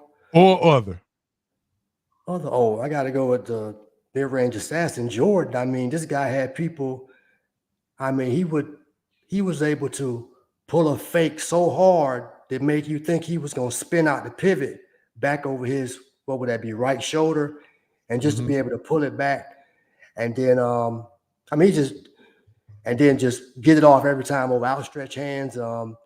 Even in the All-Star game when he was 40, he made that shot over, was it Jermaine? No, Jermaine O'Neal would have been on his side, but whoever he made it over from the West, I mean, he was still making it his 40s just to be able to, how he was able to create that separation and just get it over guys' fingertips. And then look at the one he made in game one against Utah in the 97 finals. Obviously, we know about 98, the clincher, hitting Russell with it.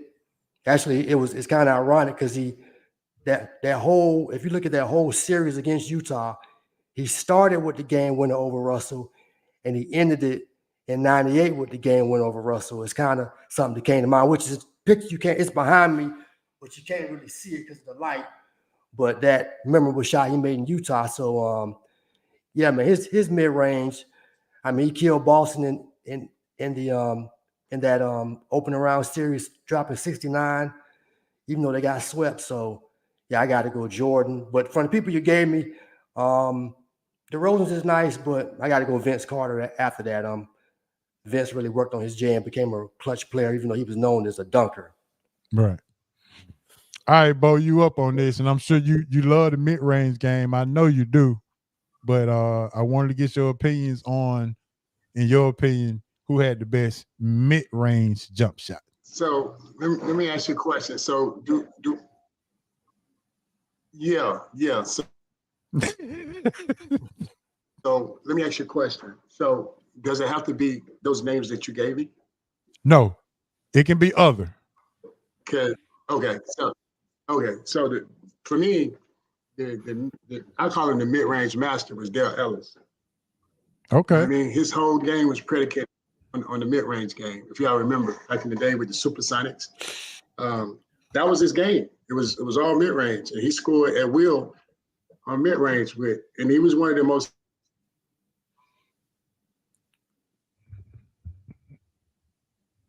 His camera go out. We lose him? Yeah, I think he froze up. I think. Yeah, we keep going out. But Dale was one of the most efficient players that ever played the game, man. And that's why I kind of admire his mid range. I think he, even Jordan, you know what I mean? Like Jordan, he got what he wanted when he needed it, you know. Mm-hmm. But I think Dale Ellis, that was predicated range. So speaking of mid-range, So that would be Bo, my pick. Speaking of mid-range, Bo, you're a trainer. You are a basketball influencer. Tell us the importance of the mid-range pull-up and what has happened to it, and why it's important for us to use it in today's game. Well, the first thing is analytics have kind of affected the game. They think you need to shoot more three-point shots than you shoot any other shot on the floor, So I think the analytics kind of, affected the game a little bit in terms of that. But the mid-range, I mean, I'm telling you, that it is a lost art. I just always felt like if players had three layers to their game, where they had get to the basket, you can make a three, and you got the mid-range, which I call that the access road. Mid-range is the access road. Getting to the basket that's your express lane, right? And then that mid-range is your access road. So guys who use that becomes unguardable because now you got all three layers. You get to the basket, you shoot the three ball, and you got the mid-range game. That's a problem. So I think that we don't do it as much because of analytics. I mean, guys are doing it only when they need to most of the times. It's not an art. It's not like, okay, this is a part of my repertoire. I just think that the analytics, and I keep talking about these analytics, but I think it's a blessing and a curse. I really do. Guys can shoot the basketball better than ever. Don't get it twisted. Guys are more talented, more athletic than ever, than we was. But they're not better basketball players. I'm sorry. They're just not better basketball players. And I'm saying in terms of overall basketball players. As y'all can see with, teams like Denver, I don't know if anybody's going to get through them. It seemed like when you watch the game, and I know we're going to talk about that. When you watch them play, everything they do seem easy. Everything everybody else do seem hard.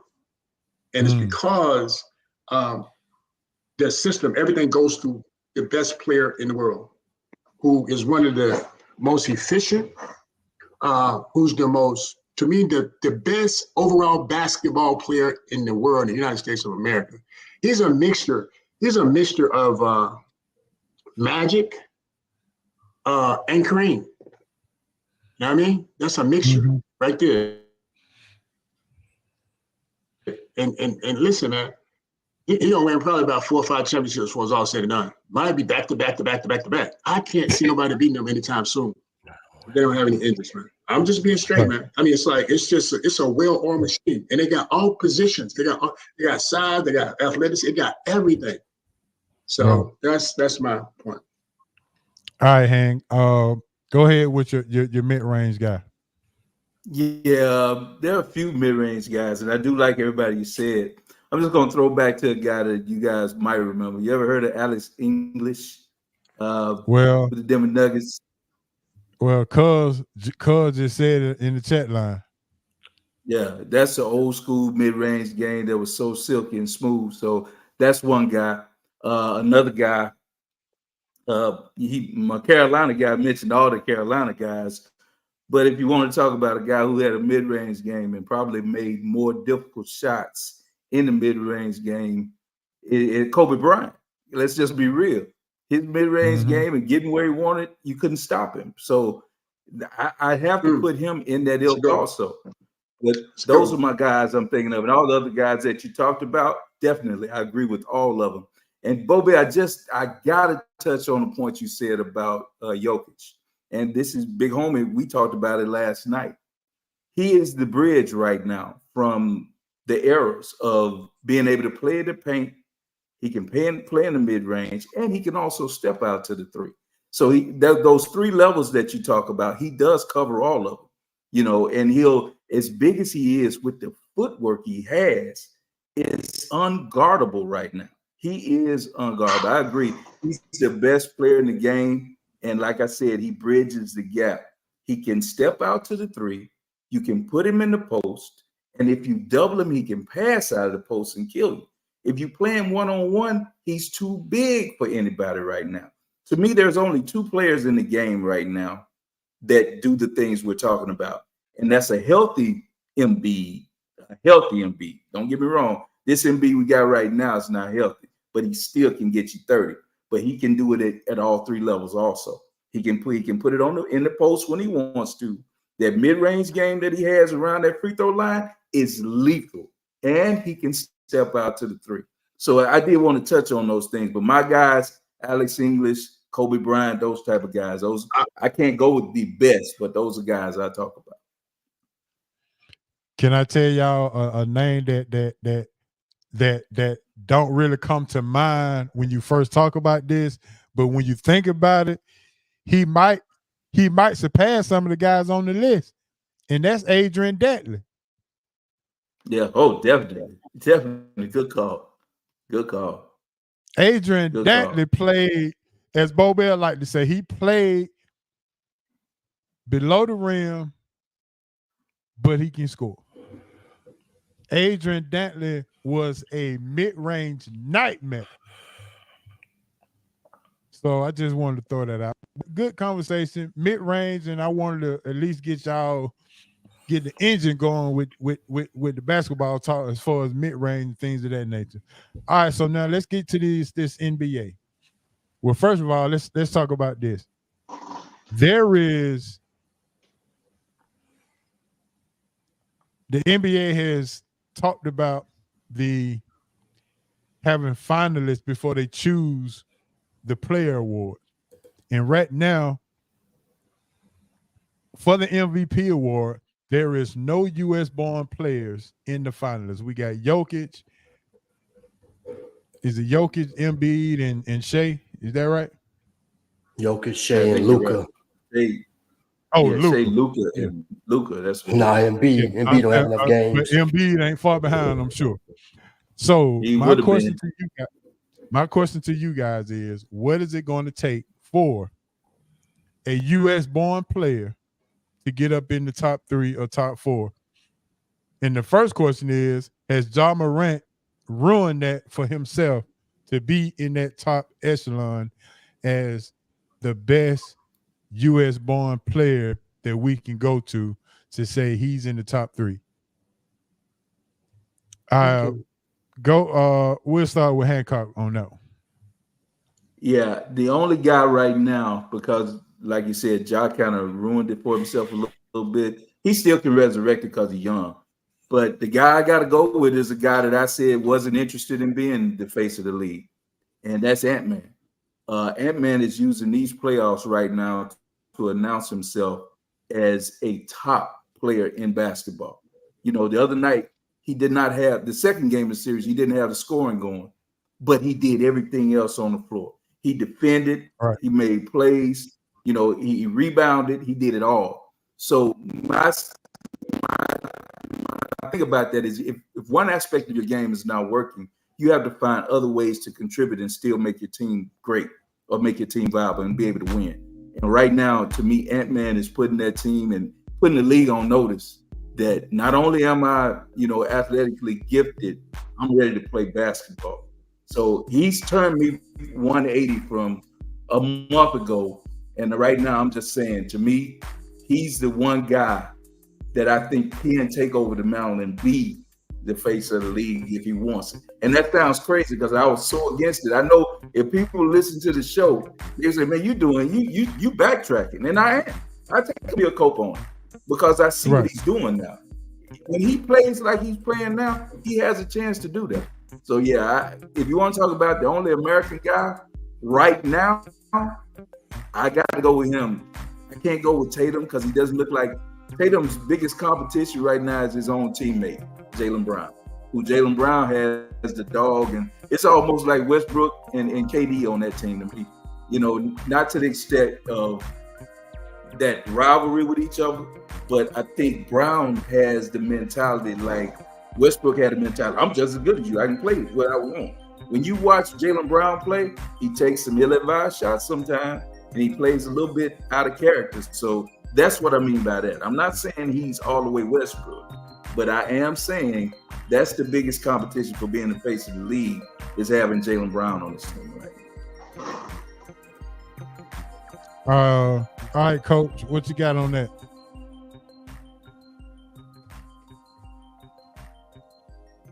Bo? Me, Bo? Yeah, you up.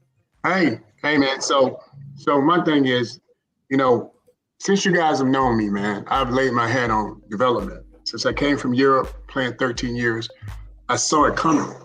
And one of the reasons why I focus on footwork, well, I rebranded the name Feetwork, is because I saw what was coming to America 27 years ago.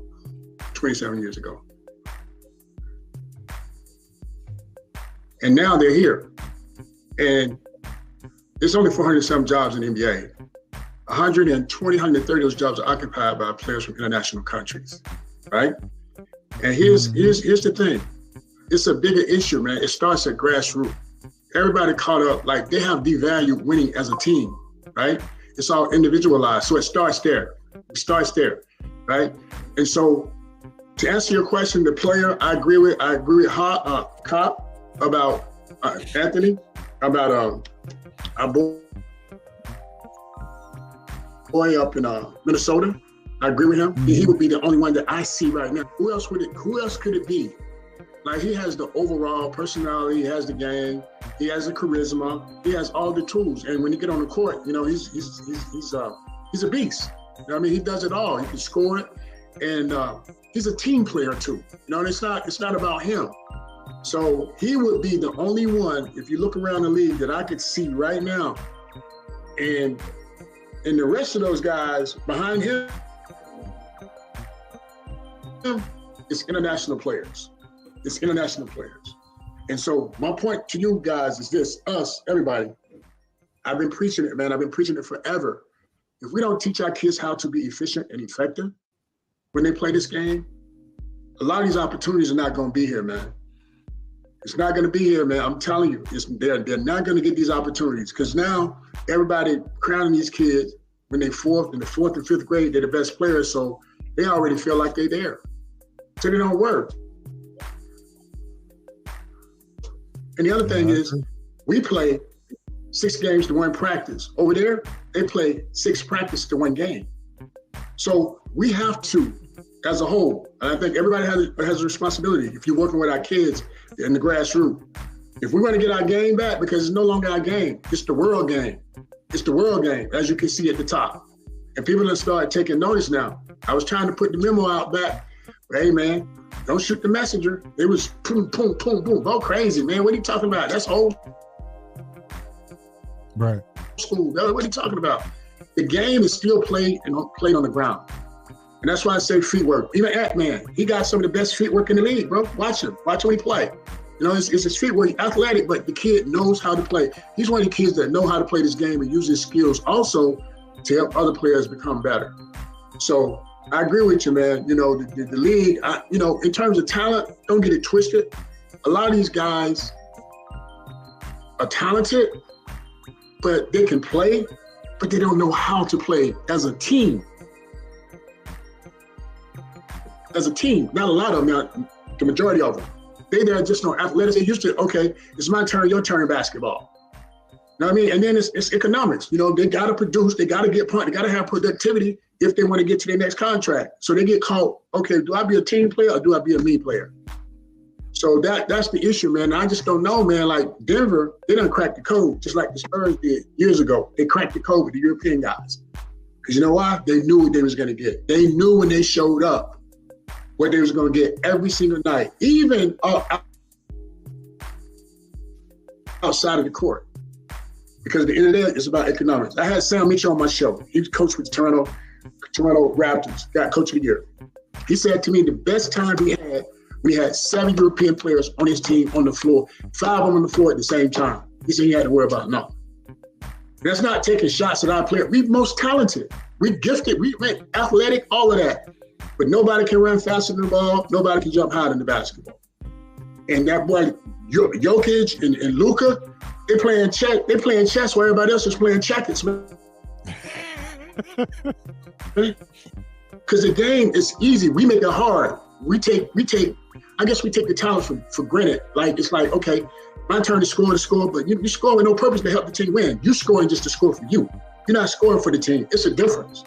And that's why Denver, it's going to be hard for people to beat them, man. It's going to be really, really hard. If they lose this year, it's going to be because they have some unexpected injuries. It's just, this is the best team I've seen in years. So we got some work to do, man. So I'm excited. I agree with Cop. The league is in great hands. I think we you know, in terms of with the talent coming up, these guys are gonna have to step up and become leaders, man. Become leaders. Yeah. That's my take, man. All right, Maurice, what you got?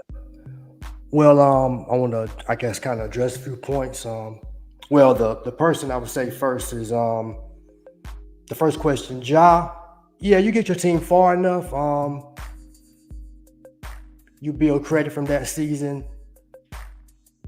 He can redeem himself. Tatum, the same thing. You get to another finals, you can start redeeming yourself, and maybe stretch the gap out a little bit. Excuse me, a little bit between himself and Jaylen Brown, which is like 3 points. People kind of forget. I think that Tatum is only 26. Been playing well because they've been to the East Finals so many times. It's like when they're gonna break through, but he's still just 26 years old. And when you look at the history of the league, most guys don't start winning unless you're Kobe, Wade, Magic, Bird, who come in with somebody who's experienced and kind of ahead of you, and they help you go over the top. Usually young teams don't win in the NBA. So, and young players, so it's just taking him a little more time. Then these other guys, Giannis have come along, Jokic, Luka, they're outliers, yes. And Boston's kind of run into a better coach system with as far as like struggling to get past Miami, like they've kind of run into that, or they just shoot too many threes. As far as but I would say, or you were saying, Bo, you were saying Luka, Okay, yeah, he has the footwork. I mean, game is nasty. We all know that. But he kind of plays not a selfish game, but he's just going one-on-one looking for the screen. I mean, now he makes tough shots, but he's not winning. I mean, Dallas runs like a very basic, it's like screen and roll. They don't run anything special and they don't win. Like now Denver, they run stuff, a lot of ball movement, guys moving Jokic, and they win. But Luka, that's not happening. Embiid, that's not happening. So I think the whole I think those players are just better right now, and it's just all part of the cycle. You can't stay on top forever. Rome was on top for so many years, and then it failed.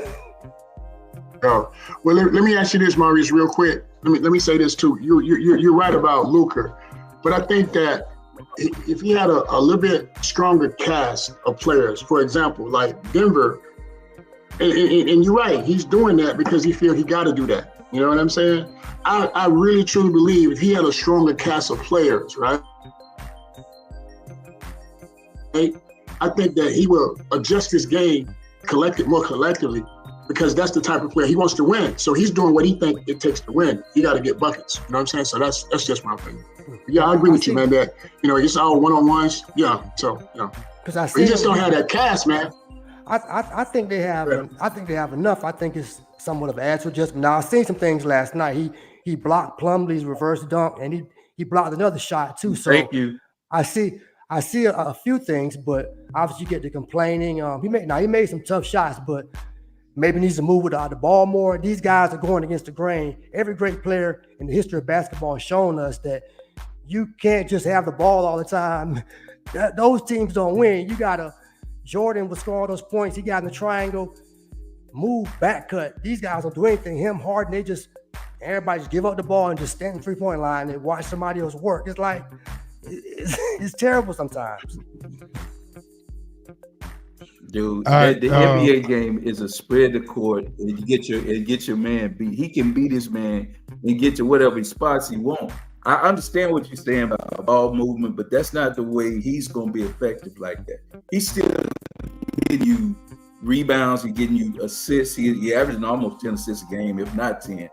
And they're not just, oh, by the way, assists. He's getting people good looks because he can break down the defense. I understand what you're saying, but that ain't the game that he's going to be effective in to me. I think the ball needs to be in his hand. Now, what he does have to give him a break, he can send it over there to that other nuclear weapon now and give it to Kyrie, and Kyrie can go off for 15 straight points. So their offense, they're going to be that way. They're not going to be the cutting and the passing and screens here and all. That's not what they're going to do. They're going to run a little high screen for him, or whatever. For the most, he's going to bring his man out, and he's going to shoot that three. He's going to shoot you 10, 12 threes a game, but he's going to put 30 points in the books. He's going to put 10 assists up there. And my point on it was his 10 and his 30. I'm sorry? They only winning 45. Go ahead. They're not even winning 50 games a year doing that. The formula is not working. Okay, well, I mean, you just got through telling me that Tatum was young. I think Luka's young too. So you can't say on one hand that one is young, he ain't had a chance. And the other Tatum's been been winning. So, Tatum won 62 games this year. They've won. But is that gonna get you in the rings? I'm just Got to asking. the finals. Does He that one get step rings? closer. But does that get ring? I ain't close to it. Maurice, big homie, tell him what standard is. Tell him what the standard is, big homie. I told him on the show. You don't know. You got to win the rings, baby. You got to win the ring, yeah. But if So I understand, and I'm not trying to talk over you. I'm not trying to say your point ain't valid. I got you. He got to the finals. That's good, and he lost to Steph, who is a jump shooting team that beat them. But my point on it is when it all boils down, Luka is more effective with the ball in his hands. And the thing about it is, he's big enough to play defense. Big enough. I used to tell you all the time. The difference, the reason I would take him over Trey when they made that thing was, yeah, Luka's not a great defensive player, but you can't coach 6'9". You can't coach a big body that can get you that key rebound. They can get you that clutch block shot. But it might not be that he's gonna play. Go for it. Hey, Han, but even at that, to your point, and I want you to continue. For some people, they say Luka almost 6'10", but they say he's a whole lot bigger than what you think. I'm telling you. Exactly. And that's what I mean about it's timely defense. And if he plays and buckles down in a timely manner and comes up with a key block, just like what you were talking about, Maurice, I take that any time of the day because I know I'm going to get that 30 every night. I'm going to get them 10 assists every night. All I need is him. He can win 45, 47 games. He's just trying to position for the playoffs. I guarantee you, it's a lot of teams. Golden State won the most games in NBA history. Hey, but let me say this. Let me say this too, Kyle. Let me say this. Yeah, but let me say this. Y'all remember when that boy Bronson was there with him, that crew that they had with that crew? I think a lot of time they overprocess. I think if they would have stayed with that group right there, because Bronson took so much pressure off of him because he was a facilitator, right? And all Luka had to do is do what he needed to do when he needed to do it, right? That team, had they kept that team connected, I think they probably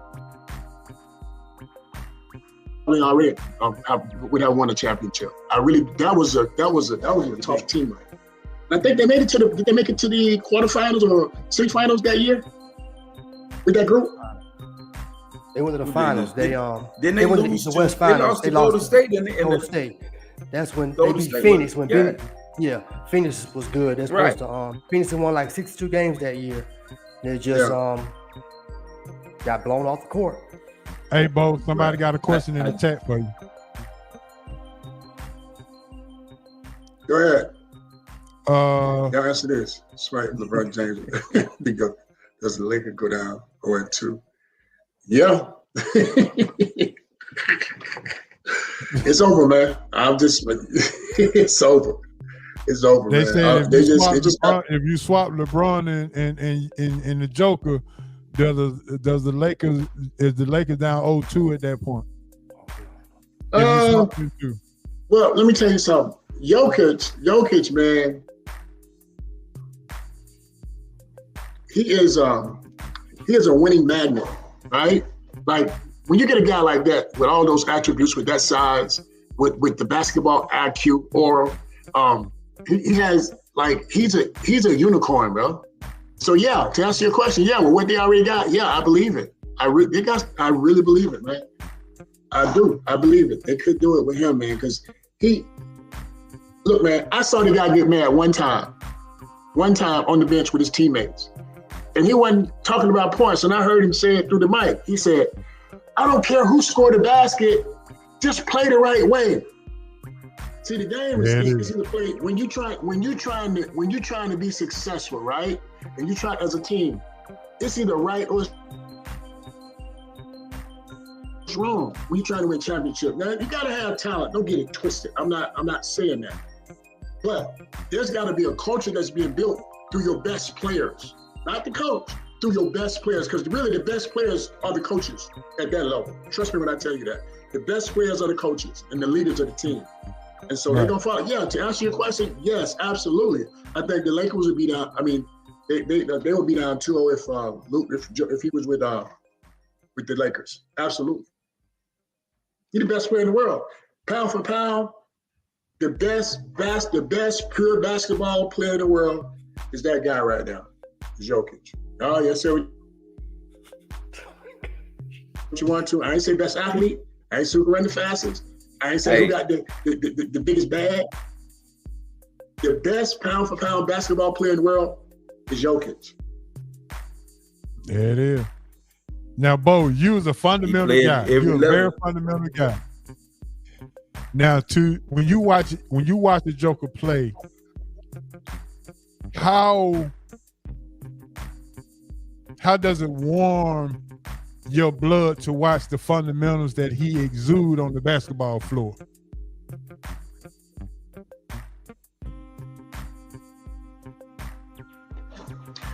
Well, I'm gonna tell you this, man. The reason I like to watch him, when I watch him play, I watch his feet. Everything he doing is set up with his feet, bro. It's all feet. It's all feet. He positioned himself to create windows for the passes. He positioned himself to create windows to score. He positioned himself, and he don't put himself in situations to make mistakes, right? So when I watch him play, man, it's like watching poetry in motion, man. Like it's crazy. Like it's like because he processing the game in such a slow pace. Like everybody moving like this, and he said, "Okay, I take that. Oh no, give me that over there." Like when you see a guy like that, that's different, bro. That's different. Yeah. And so to watch him play, I do, man. I get chills, man, when I watch him play because there's not a lot of athleticism involved. There's not a lot of speed involved. That's just straight fundamental basketball. Basketball 101 when you watch this guy, man. Say what you want to say, but that's the best basketball player in the world. All right, Maurice, go ahead. I want to ask Bo this. How do you feel about, or do you think, I think the cream gonna rise to the top no matter what, but do you think guys here are so concerned with, when you watch a lot of guys, I mean, they who are coming up, they saying they like Paul George or they like Kyrie, obviously Harden, and when you look at all these players, they're dribbling the whole time. I mean, that's fun. That's being fundamentally sound and skilled. But do you think why is there so much focus on that now? How can we get back to guys giving up the ball, cutting, minimizing dribbles, just being more effective? Because it's like everybody's just trying to shake somebody up and get the highlight. And then, I mean, yeah, it can get you far, and the cream gonna rise to the top. But I think why do you think people are so focused on that now? Is it just the phone, the internet? You hit it. You hit it right there. It's the internet. It's like it's a perception. Just like the internet, right? Real talk. Like some of the girls on there, man, they put this makeup and they got these filters and all that stuff. The stuff look good. It look cute, right? It's all pretty and it's hype. It's all hype. And that's what they see in these guys. When they see these professional basketball players, they see these guys being cool. You know, they go into their bag. Who got the biggest bag? Basketball is still a team sport, player. You know what I'm saying? And so when I go to these AAU games, I just got back into coaching myself. I got 10 AAU teams, and I'm coaching, right? So I'm walking out the gym. This is a true story. This is a prime example of what I'm talking about, man. I'm walking out of the gym. Supposed to be one of the top Nike teams. Well, Nike was one of the top shoe teams in the country. They just lost by 45 to some little white kids that was pass cutting, shoot, laying up, boom, boom. I mean, they was back cutting them to death, and just all of them can shoot, right? They lost by 30. One of the top teams. So I'm walking out, the conversation I'm hearing, they talking about how many points they score, how many he got. They smiling, they laughing. So they have devalued winning as a team. It's all individualized. And that's at the grassroots level. So in order for us to get some type of results, man, I think we got to start at the top and start at the bottom and try to bring this together, man. We got to get back to the basics. We have gotten bored with the basics. And that's the issue. We got the talent. Can you imagine if we got our guys with the talent that they have and we developing them the way that they develop the European guys? When I played in Europe, man, the coaches used to come home with me to see what we was doing. Now we going over there to see what they doing now. You ready for this? No, for real. UConn. That whole system is a European system. And you can't do nothing about it because it's constant continuity in the ball move, body move. That's a problem. Ain't no catch and hold. That ball is moving. And so that's how we got to teach our kids how to play with and without the basketball. But it started the grassroots, man. Everybody, he good. And they're ranking these kids at 4th grade, man. I got the #1 4th grade kid in the country. Come on, man. So now the kid get a false sense of security. He think he already there, so he don't have to work. But the pressure that goes with that is crazy, man. So we it's not so much they caught up with us. We going backwards, man. I'm just being straight with you. We got the talent, but we going backwards. And this is gonna be their game. We got 100 and something. Mind me, next 3 or 4 years, you're gonna look on one bench, you're gonna see a bench, entire bench full of international players. And so people got, some people say, okay, man, they altered the rules so they can come over here. Okay, I get that. But you still gotta put that ball in the hole. You still got to put that ball in the hole. You know what I mean? And so They have mastered the basics and they never deviated and got away from it. We got away from the basics, and so they stayed with it. That's the issue, man. So that's a problem. I think that's an issue that we got to correct if we want to give our kids more opportunities to play at that level. So yeah. Hey Hancock, Yeah. I think say at the root. Yeah, I think at the root of it is something that you said about the value of winning, and the reason I don't think winning is a priority is because kids, the main thing was playing in your community, playing at your high school, and you wanted to win the city championship and then win the state. So you valued winning. It was taught from a young age to win. But now these kids just get, like you said, it's about clicks. It's about being the best highlight in that game. Bobby, I don't know how many AAU teams you played on growing up or whatever, but I'm pretty sure your high school team was the biggest, right? So your high school team, your goal every year was to go to the state. You wanted to win. You had to win. First, you had to win the division and whatever. So that kind of bred into Big Homie the same way with you. You wanted to win to keep going to advance. And right now, it's just, are we going to be in the tournament next week? Are we going to play in this tournament? I'm show out. I'm playing against the #1 guy in the nation. He ranked high. I'm going to get my ranking up. So I think it's kind of been devalued about winning, like you're saying, because it's not important. You know, it's not something that you take in pride in winning. You took pride in your high school. I bet you wore your Letterman jacket or whatever with pride. You were a basketball player. You took value in that. Now it don't mean nothing to play your high school team. It's about getting your clicks and moving your rankings up to go to the next level. That's all it's about. And I talked about this last week. That's why I haven't jumped on this Caitlin Clark thing, because all of that is nothing but marketing and clicks and individualized and everything else. Nobody talked about an undefeated season in the team play of what South Carolina did. And I'm gonna continue to preach and say that, just like Bo Bell just said it. Winning is why we play the game. You got to play to win. I don't care anything about whose jersey is gonna sell out the most, how many 8 figures is gonna be this and that. That's not why I play the game. I play the game to get the W, to get the win. And that's why I will continue to value team over individual. But what if Caitlin Clark had maybe a little more talent, maybe they would have won. Now she was doing more with less. You have to give her that. But we talk about the value of winning. What we ain't talking about what she did or what she didn't do. We talking about how everybody responds to it. That's what we talking about, how we respond to it. Now, regardless of whether she won or whether she lost, nobody's taking the talent away. But as media and as fans, what are we going to value? Are we going to buy in and we going to jump on the clickbait to individualize an individual that we say is carrying the sport? Or are we going to get back on the bandwagon of valuing what a team looks like when you don't have a superstar and you play together and you all connected as one and you go undefeated? But they've I want to be on the team that says I want to be a part of something that's bigger than myself. Right. That's what I was always taught. But she's not controlling that. This is this ain't got nothing to do with her. It ain't her fault. I'm talking about how we respond to it. Right, but I'm talking about how we respond to it, how we as fans and onlookers, how we respond to what the narrative is being pushed. It's up to us to either respond to it or not respond to it.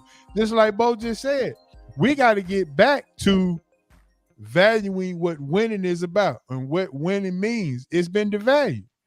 I think winning is still the value. It just depends on who's winning. And when you put money into it, then winning that drives. When LeBron won a certain way, When he won, we talked about him even more. When he lost, they talked about him even more. Now, Jordan never gave us that chance because he never lost in the finals. But when he was losing to the Pistons, they were still talking about Jordan because the individual drives certain things and marketing and everything. So, Well, they didn't have internet back then. They didn't, but they had newspapers. They had newspapers, magazines. Yeah. But Maurice, aren't you the same guy we were talking the other morning when you said, why do I always bring money back into the situation? You proving my point. You proving my point right now. It's always money driven. It's money driven by Caitlin Clark. Caitlin Clark is right now, the WNBA is tying everything in to her being the thing that gets them the big time TV deal, to get the eyes on it, to get more endorsements. She is this, and that's why I always tell you about money. When I was telling you about the reason that Philly didn't get that call the other night is because New York is a bigger market. They want New York to keep going. I'm sorry, it is what it is. But go ahead. I'm sorry. Go ahead, Bobel. What you were saying?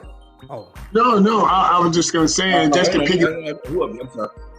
Yeah, just to piggyback on what all of you guys are saying, man, in terms of the value. But what do we do? What is the solution, right? This is what I've been on, man. I'm not saying that I know it all. I'm just saying I've always tried to be the messenger. Cox, since y'all know me, man, I've been on the same thing. I never deviated. I never got caught in the hype. It's all because I saw it coming. Because the game is playing, and I'm gonna give you a couple. One is the coaches and the people that's working on our kids, they're not qualified. A lot of them. I'm just being straight. They have no basketball experience. They don't have the knowledge. Nor do they want to go seek and get it. That's one. Number two is a lot of kids and parents have unrealistic expectations, right? And so now it's all about the kid scoring points. Let me give you an example. I go to a what was 9 years old kid game. So this kid was really good with the ball, handling the ball. So he get the rebound, go down the court, dribble through everybody, layup. Did that like 5 times. Crowd going crazy. Ooh, between your legs spinning. Ooh. But the problem with that is every time he did it, it was a kid standing up on the basket down there by himself. So what are we teaching? He should have passed the ball. Exactly. You understand what I'm saying? So this is the issue, man. This is the issue. So if we don't, and I keep saying that, like, it's just so true, man. Like, if we don't get back to the basics, we're gonna lose this game, man. Like, this ain't gonna no longer be our game, man, because we got the best athletes. It's all about economics. I get that. But at the end of the day, it's about W's. And the best team win. The best team now, not the team with the best individuals. You know what I mean? Like, we play, see, I'm gonna give you an example. With the young kids that we work with in our organization, number one, we replace playing time with performance. Okay? It's not how many minutes you play, it's what you do in the minutes that you play. That's we call it performance, right? Number two, we don't talk about wins and losses, we talk about being successful. Because if you do all the things to be successful for the team, it's team first, me second. And team stands for together, each accomplish more. That's what team stands for. And if we don't start teaching them that, the importance of that team, right? How do I apply my skill? Because you know what it is? That's a life lesson too. Because no matter where you go in your life, you got to be a part of a team. Whether you're married, corporate America, you got to be a part of a team. We don't use this sport. Y'all know, because all of y'all play, right? There's life lessons inside the game if we teach them the right way, how to be successful. And being successful is winning. It's winning. And so that's what we got to get back to, man. We got to get to that. Everybody, we got to get some type of mandate or whatever, but we got to some type of union or something. You know, everybody got the junior NBA. You know, they gave us the award from our academy for the junior NBA program and coach of the year. But we got to go to the whole higher, another level, man, in terms of that, and get a lot of people to have the same mindset and the vision of how we should approach developing these players to get, especially with our younger players, to get our game back, man. I'm just being straight. Because it's a world game now. And that's what they want, but it's here now. Right. But them opportunities ain't gonna be there, bro. So I would say this to piggyback off of that. You know, Bo, you talked about how the basketball has influenced life lessons and life lessons has influenced basketball. And all I'm saying is this. there's a lot of things in our lives that we have to unlearn or to relearn as we get older. Because a lot of times, how many times of what our parents or what we've been taught or grew up knowing as a child and as an adult, you find out that none of that helps you in life. You have to relearn something. You have to relearn something. And some of the things that we did learn, it carries all the way through life, and you have to stick to those roots. And I think sometimes the clickbaits and the likes and the social media and the filter that we don't use allows us to be vulnerable to anything. So we just jump on what's hot and what's new, what's this and what's that. We just jump on it because everybody does it. When are we going to be leaders instead of followers? I think that's where we at now. We are following a trend that leads us nowhere. It just gives us a like, a click, a data boy, or this and that, and that's all you get. So it's grassroots. It's a whole lot of things that we have to go back to accomplish and learn. I mean, basketball was created and it hasn't changed. Pass, dribble, shoot, move your feet, use your fundamental. I mean, it was a reason why you played with 5 players instead of 1. There's a reason. Everything that we've been taught as young guys, you know, when do we lose the value of it's not important, or I'd rather have a click, or I'd rather have 1 million followers that have 2 or 3 championship trophies? I mean, it's tough. It's tough. And I think that once we, as the people, show the narrative of saying that we care about winning,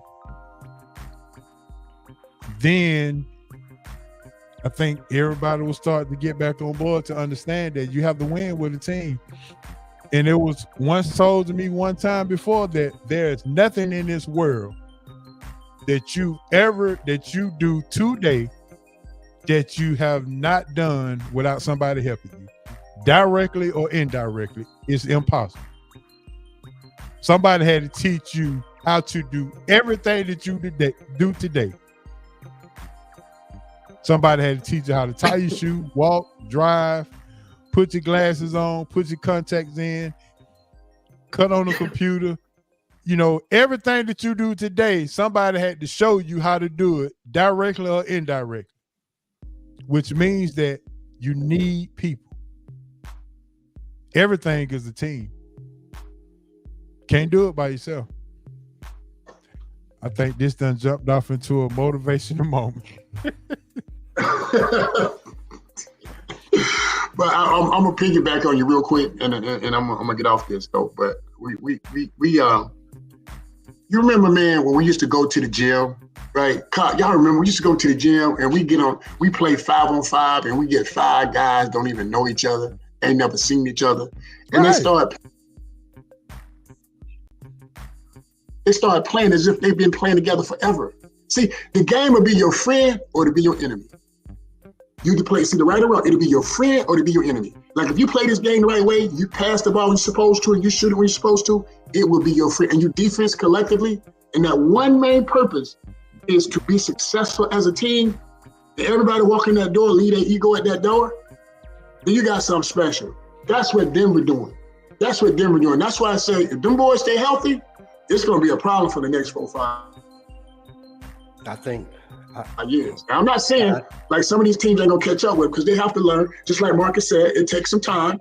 It takes some time for them to gel and understand. And I think they're gonna learn from Denver the way they play because the NBA is a copycat league. Say what you want, it's a copycat league. And I talked to one of my partners who's a scout. He said, man, we got more scouts over in Europe than we do in the United States right now, looking for the next Joker and looking for those guys. So to combat that, I have a prep school in Switzerland. I just sent my first kid over there for 2 years. It's called Ballers Academy. Check this out. He playing 2 years over there, played 2 years already. He still got 4 years eligibility. The goal is to let the transfer portal kind of roll over. So I'm on the telephone now. Last week, his parents now flew over. I'm talking to the GM and everybody with him. They offered him a contract. They offered him a 2-year deal. So he got a choice to start his career at 18 years old in Europe, in Switzerland. See what I'm saying?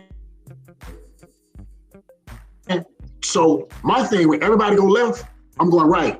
You see what I'm saying? I'm going right because I see where the game going. So now let's go over there and learn what they learning with the skills that we got and bring out and come back over here. So I just started that. And so now we're going to send maybe 2 or 3 more kids over this year. And every year I'm going to send over a few kids over there and I'm going to keep building. And I got a group coming over here from France. So I'm trying to introduce them. Last year I took 7 teams to Puerto Rico. I want them to see and feel what's coming so they can see how they work, see how hard they play, see how focused and driven they are to win and to be successful as a team. They need to see that because over here, man, it's not a whole lot of examples at that grassroots, bro. I'm just gonna be honest with you, man. There's not a whole lot of examples. You got some talented players, man. Ain't no hating, ain't none of that. And a lot of these kids got some deep bags. But I tell you what, over there somewhere else, they got a deeper bag than yours. I promise you that. and they ain't got to do all that stuff. And they ain't got all that garbage in their There it is. Well, Bo, I think you have. You know what I'm saying? They got just I think you have answered our question tonight as far as developing kids. They learn from you in the grassroots. You send them to your academy to learn how to play basketball with adults. You bring it back over here, and now they know how to play. Exactly. I think you have a formula going on, and anything you need to do to promote that and to give it some legs, I'll be the first to help. And I'm sure Hancock will too. So let's continue. I think that's going to be absolutely. That's just one solution. I think we all have a responsibility, but we got to be able to be conscious of what's going on, man. Like a lot of us are now, we so happy with seeing just the spectacular play, but it's not equating to team basketball. And for me, it's good to watch the spectacle, but when I watch teams play this game and they playing it for each other, like playing for each other, that's a different deal. Thank you, baby. That's a different deal. That's a different deal, man. Teams that play for each other. You see that teamwork? Thank you, baby. Teamwork. Yeah. You saw it, right? Teamwork. That's what I'm talking about. Yeah. Hey, so listen, our last thing for the night, and we over, but it's okay. I want to ask you guys, has the transfer portal NIL helped or hurt college sports? I'm always going to start with you first. Has the NIL and the transfer portal helped or hurt college sports? I think it's excuse me. I think overall it's helped. People complained about student athletes not getting paid for a while. For a long time, I was like, they don't have no student loans to get out of college. I got student loans, so I was like, they should be fine with that. But I've come around, so NIL is cool. Transfer portal is cool. If something's not working out, I like that they just instill something out where they kind of saying, well, if your grade's not right, you just can't, because people transferring here and there. Like one guy, Tyler Nickel, he was at Carolina. He's transferring again. it's like, well, what's the issue, dude? You just want to go somewhere different every year, or? But it's good for those guys like Chris Youngblood. I seen him play at East Coweta. He played at Kennesaw State. Then he was down there at Florida with Abdul Rahim's brother, who's the coach. And now he's transferring. Yeah, he's transferring to Sharif Abdul Rahim. Yeah. Now he's Youngblood's transferring to Alabama. Like, so sometimes you come out, you might not be a highly prospect, but you showed you can play on this level, and maybe you're playing at too low of a level, so transfer up. I mean, Harrison Ingram was out there playing at Stanford, did all right. Came and showed out at Carolina. Now he's probably going to be drafted. He said he's leaving. So I know there's some negatives with it, but overall, I think it's a pretty good positive with coaches leaving and maybe not want to play with a coach and being penalized and having to sit out for a year. That just really doesn't make sense, especially if you're a good student athlete and you're transferring with good intention. Have at it. All right, I'm gonna go to the old man. Get off my line, Hancock. No, you don't get me on this one, big homie. I've always been for the NIL, and I never thought it was right that everybody made money off this business except the talent. And I never thought that it was right that a kid was penalized because of his situation. He had to stay out of basketball a year, which we're talking about development. It does him no good to have to sit out a full year and miss playing when coaches can move and leave. Everybody can leave. Anybody can leave except the people that make up the team. And that just made no sense to me. Now, are there bad things that are going on with it? Yeah, I don't know what corrections are going to have to be made or what you even can do because the genie is out of the bottle. I don't know what do you do to get it back. I'm willing to listen to see what it is, but right now, it is what it is. For years, kids weren't able to make money off of their image and likeness, and I just thought that was crazy that we'd see college athletes out here. We're playing with joysticks, playing their likeness, playing football with them, playing basketball with them, and everybody's getting a part of the money except them. I thought it was bad. It wasn't right. Everybody can make money except the actual talent. So in that respect, I think it's worked. If the transfer portal, if they're able to do something to curtail the bad part of it, I'm good with it. But if you're going to just penalize and say, no, it's not going to happen, no, I'm against it. I don't know what the solution is, but I'm going to lean toward it's still good for the kids to be able to get money off their life. All right, Bo. NIL, transfer portal, good, bad, indifferent. How you feeling about it? For me, man, it's a blessing and a curse. And I'm going to say that. And I agree with you guys. They should get paid. We should have been paid. They should get some of that. You know what I mean? Also, they should have endowments in their names. When they finish school, they should have money waiting on them, you know? Yeah. But it makes it really difficult, the transfer portal, for people like myself on the grassroots level trying to develop players. Like, you watch a lot of these coaches, trainers, they all doing the same thing, right? They're doing the same thing. See, you train dogs, cats, chickens, and animals. You develop people.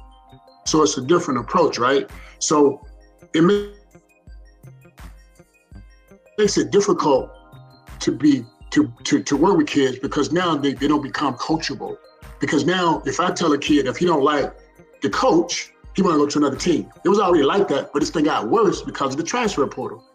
You know, right. Like you giving them constructive criticism. I don't like the coach. I don't like this. I don't like that. So what are we teaching? That's what I was talking about. That's part of the problem at the grassroots level. Yes. Right? But yeah, so now in terms of those guys getting money, man, I think they should. But I think there should be some type of mandate, some type of lock-in. Okay, we're gonna give you the money, but you can't transfer right away. You know what I mean? Like you transfer, you gotta wait out 2 years or something like that. You know what I mean? Mm-hmm. Develop some more type stability. That's why it's going to be harder and harder for teams to win championships championships with this, right? It's going to be harder and harder because now whoever got the biggest bag going to get the biggest players. These players, most of those guys, they don't care about no winning. They're trying to get to the NBA, bro. And see, that's one of the reasons, no offense to Calipari, you know what I'm saying? He couldn't, you know, with all that talent, see what I'm saying? Them boys thinking about the next level. You can give them all the money in the world. They thinking about themselves, so it's hard. See, people don't understand. The more talent you have, the harder it is to coach. That's why you got to have real leaders in that locker room. And so it makes it really tough, man. I'm telling you, at this grassroots, with all this stuff, this movement, because now kids don't have no sense of loyalty. They don't have a sense of purpose of team. This is part of it. And so, like I said, it's a blessing and a curse. I'm glad to see those guys get money. They should get money. They should have been getting money. But there should be some type of mandate where they have to stay at the school. Stay at the school. This is what you go get. You stay at the school. Don't keep moving around so you can build some type of stability and grow. So that's what I think. The narrative has been created to where now the transfer portal is so large and people get stuck in the transfer portal where now you ain't got no school to go to. I mean, we didn't even talk about that. And it's like, well, now if you just go in the transfer portal because you're not getting a certain amount of time where you're not going to start, or you got the incoming class coming in and I may not play again and all this other kind of stuff. You're preaching disloyalty in a sense. But listen, you got 2,600. You got 2,600 kids in the transfer portal. 2,600, right? Now, guess what? No, seriously. Now check this out. Let's say the top 100 kids. Some of them are gonna go down to D2 and D3, bro. So now the D2 and D3 gonna be almost like D1 now. So they're gonna have to filter down because there's only so many spots up there. So they're gonna have to filter down and go to some of those D2. So my point is this.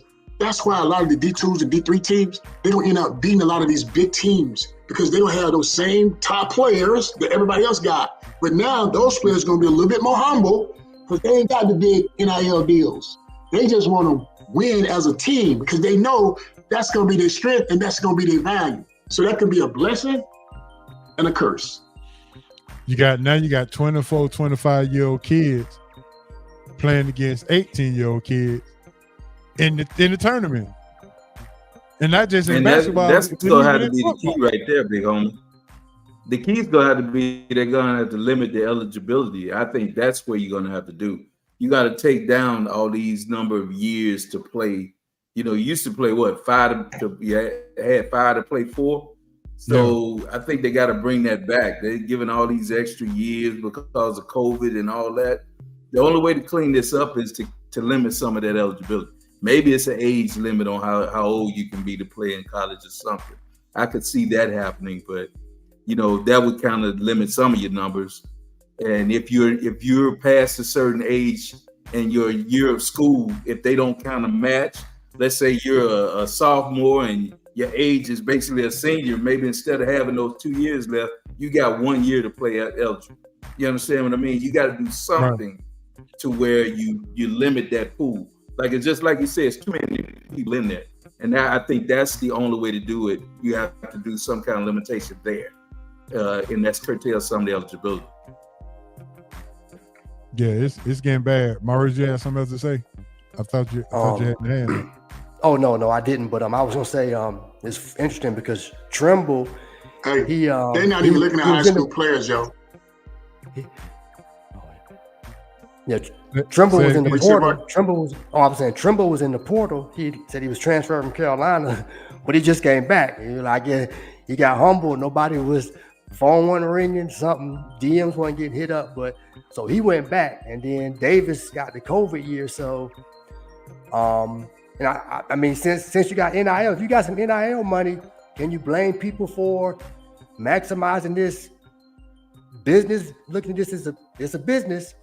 Let me maximize this a little bit because I'm not going to be a professional NBA player. I might have to go overseas. So whatever they're going to give me, I'll take until y'all say I have to go. Yeah, I think you have to take advantage of it while you can, but I think at the same time, we're trying to help the masses, not individuals. We're trying to help the masses. I mean, why is it 2,600 people in the transfer portal? You mean 2,600 people are unhappy at the school they just was at? Was this football and basketball, right? Or I it's mean- sport? Yeah, but they're giving them the option. See, they're giving them that option, and I think, and I agree with you. But what the message is, it's just like it's messages behind this, and all this stuff filtering down to the grassroots who's coming up in the person who's coming up. So a lot of these kids have a sense of entitlement. You know what I mean? A lot of these kids have a sense of not just entitlement. They have a false sense of security of where they really are and how good they really are. Right? And a lot of them never going to see how really good they are because they're jumping from situation to situation, right? Yeah. And the From thing this school about to it that is, school. They're not even looking and at the high thing school about- players anymore. the thing about it is, Bo, it's going to filter down to high school kids not having nowhere to go, even go to school, because I'd rather take a transfer guy who's older than a guy who's young, who's never played a basketball game or a football game.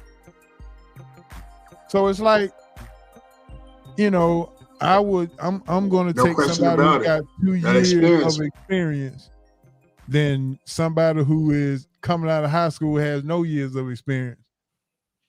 But because this guy he wasn't happy with the school that he chose, he's going to take my spot that I can have. I mean, it's so many different things to it. It's, I agree with Bo. It's a gift and a curse, depending on how you look at it. It works out for some, but the narrative and the message is being sent out is the curse. I think everything filters from the unloyalty, the disloyalty, and it's teaching kids how to just,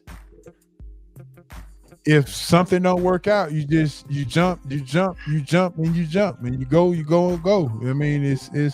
mean, I don't know. I mean, it's just, I don't know. It's not. Let me touch on that. It's teaching them. It's not teaching them how to fight. We had to fight what we wanted. You know what I'm saying? Like, that's not life. In life, nobody gonna give us anything. So those lessons, it don't teach them how to fight because they give up. They quit. Okay, I'm gonna transfer. I don't like this. That's not life. You get on the job, you gotta perform. If you don't perform, you fired. You know what I mean? You fired. You gotta fight for your position and do what's necessary, because at the end of the day, it takes what it takes. It takes what it takes, and we gotta teach our kids. They gotta understand how to figure that out. And we got sports, and I chose to use basketball as a platform to try to deliver those messages. But I'm just me. I'm just trying to do my part with my platform in hopes that, and exactly, they're not learning resilience. Exactly. That's the word I was looking for. They're not learning. So we it's just, they be like, man, Bo just be going in. No, it's either right or wrong. It's no in between. And I'm not hating and none of that. We are the most talented, gifted players, but bro, we're not better basketball players. We're not, and we're not being taught the lessons that we need to learn that's going to help us with our life, because it's only going to be 0.0% of guys going to make it to that level. What about the rest of y'all? What y'all going to do? Right. So that's us as coaches, mentors, whoever working with our kids, man. We got to do traditional responsibility, man. Try to give them more than just basketball. Hey, man, when you shake my hand, look me in my eyes type stuff. Man, pull your pants up, bro. You know what I mean? Type stuff. In an organic way, not hitting them over the head, because you got to go out here in this world. This is a cruel world out here, and you got to be prepared. So let's use basketball for more than just trying to win a dadgum trophy. And that's what the masses I see. Not all, you got some people that get it, that's on it, but the masses I see, man, they're doing it for the wrong reasons, man, and they don't care about these kids' lives. And we're losing a lot of kids. They don't know what to do. They're on the street. Then they join gangs. They're doing all kinds of crazy stuff. Because now everybody done told them how good they was. And then they get to the top. They're like, damn, what do I do now? Even after they get done playing, they don't know what to do with their lives. Yep. Nobody giving them navigational system. And that's what we're trying to do over here, man. You know what I mean? Through basketball. Basketball is a vessel for us. It's a vessel. Exactly. We're trying to change lives through that. You know what I mean? And so I think we have to. I say we, I think all of us got a responsibility to try to use our platforms to make a difference, man, in that regards. Whether it's basketball, baseball, tennis, radio, whatever we doing, we got to try to make a difference, man, because we losing a lot of kids, man, and we're going to lose a lot more. But we still can save some. And then when those we save, they can save somebody. So, but anyway, I done turned into a motivational show, man. My bad. No, you're good. I love it. My last thing for y'all think everybody here. Y'all probably saying, No, you know, I'm in that. No, you're right, man. Exactly. Yeah, man. So, I don't want y'all to be like, I want y'all to be like, man, we both crazy, man. They ain't gonna invite. No, I know. It ain't gonna happen. back on the show. We with you. It ain't gonna happen. It can't happen. So my last thing, real quick, before we get up out of here, one of my guys has been interviewed for the Charlotte Hornet job, Mr. JJ Redick. Just wanted to get y'all thoughts. Han wanted to get your thoughts. No coaching experience, but he's expressed a desire to be a coach somewhere, whether it's in college or whether it's in pro. With his analytical skills that he's done on ESPN, has got him some tread going, and with this new podcast he got with LeBron, showing his intelligence of the game as well. I just wanted to get y'all thoughts on JJ getting. They say he might get a second interview. I got the inside scoop.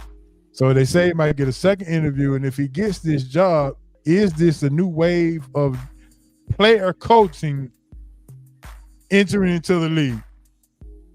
Do we need more players who has played the game to coach the game moving forward? I'm not against it.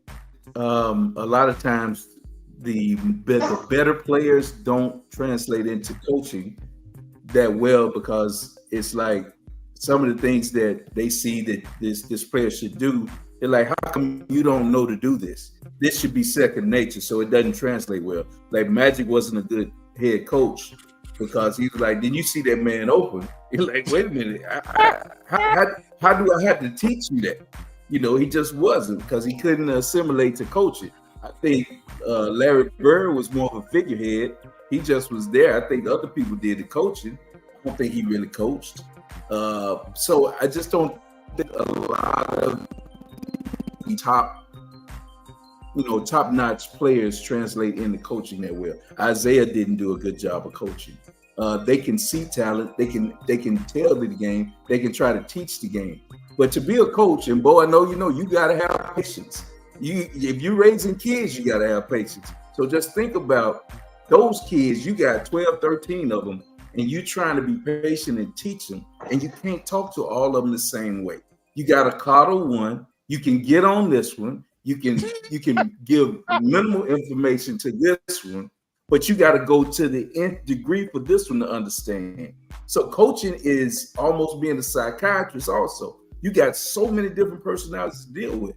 And then the other thing about being an NBA coach, they make more money than you. So it's a whole different ballgame. Now, we've seen Jason Kidd kind of have some success, but maybe this is the new way. You know, he has not that far removed from the NBA, so he still understands the game as it's played now, which is good.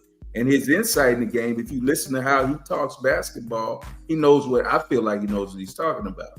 But again, it's going to be on the right situation, the right team, and the right environment. But yeah, I'm not against it getting a shot. Yeah, Cobb, man, you're so dead on point, man. Here's what I think, man. It's just my opinion and only my opinion, right? It's harder and harder to coach these type of kids these days. So it doesn't matter who the coach is, right? Because to me, it's a difference between a pro and a professional, right? Like you got some high school kids that are professional. They go about their business on and off the court. They do what they need to do. And it's about basketball, right? It's about the team. It's about basketball. It's about development. It's about continue to get better. It's about continue to add something to my game.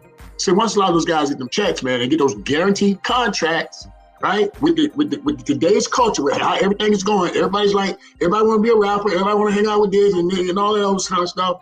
They ain't locked in on team, right? So here's the issue. Here's what I think. I think that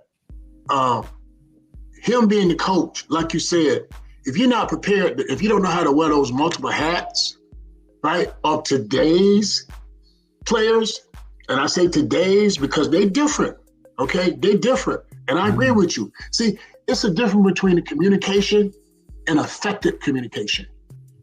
See what I'm saying? Communication, like you can communicate with a kid, but is you communicating with him effectively so you get the results you need for the team to be successful. I'll never forget, I took a job in Canada. I was the head coach and the GM for a pro team, expansion team. True story, bro. I had the draft, all that stuff, right? True story. Bro, I resigned after 6 months. Because you know what? I assumed that they knew. I assumed that they knew, bro. Yeah, I had to start all the way from the basics, bro. The basic principle of the game. They signed them contracts. It wasn't like, you know what I mean? It was like, and I couldn't really, it wasn't fulfilling for me, put it that way. It wasn't fulfilling. So I went back and, got back with my academy and continued to do what I do, develop. I wanted to be a part of the solution from the bottom up. I got more gratification from that than to be at the top. Say, okay, I got all the best players. Let me put them out there and try to get them to play as a team when they get all this money. You know what I'm saying? That's why, like, on every team, you got 1 or 2 players that are the coaches in that locker room. They didn't care, baby. They just didn't care. They just didn't care. It's different. It's different. It's a different era right now, man. Once they get that money. I'm just being straight. It's different, man. So, to answer your question, it remained to be seen, because if you're not able to wear those hats and communicate with those players effectively, where they like him, and your 2 best players is okay being heavily coached, because your 2 best players and your best player got to be the ones that allow you to get on them. If they allow the 2 best players accept that, you got me? The 2 best players have to allow the coach to chew them out in front of the other team and be able to accept it in most cases. And so when they see that, that's going to set the tone for everybody else to get in line and develop that type of culture, because you got to develop a culture with these guys.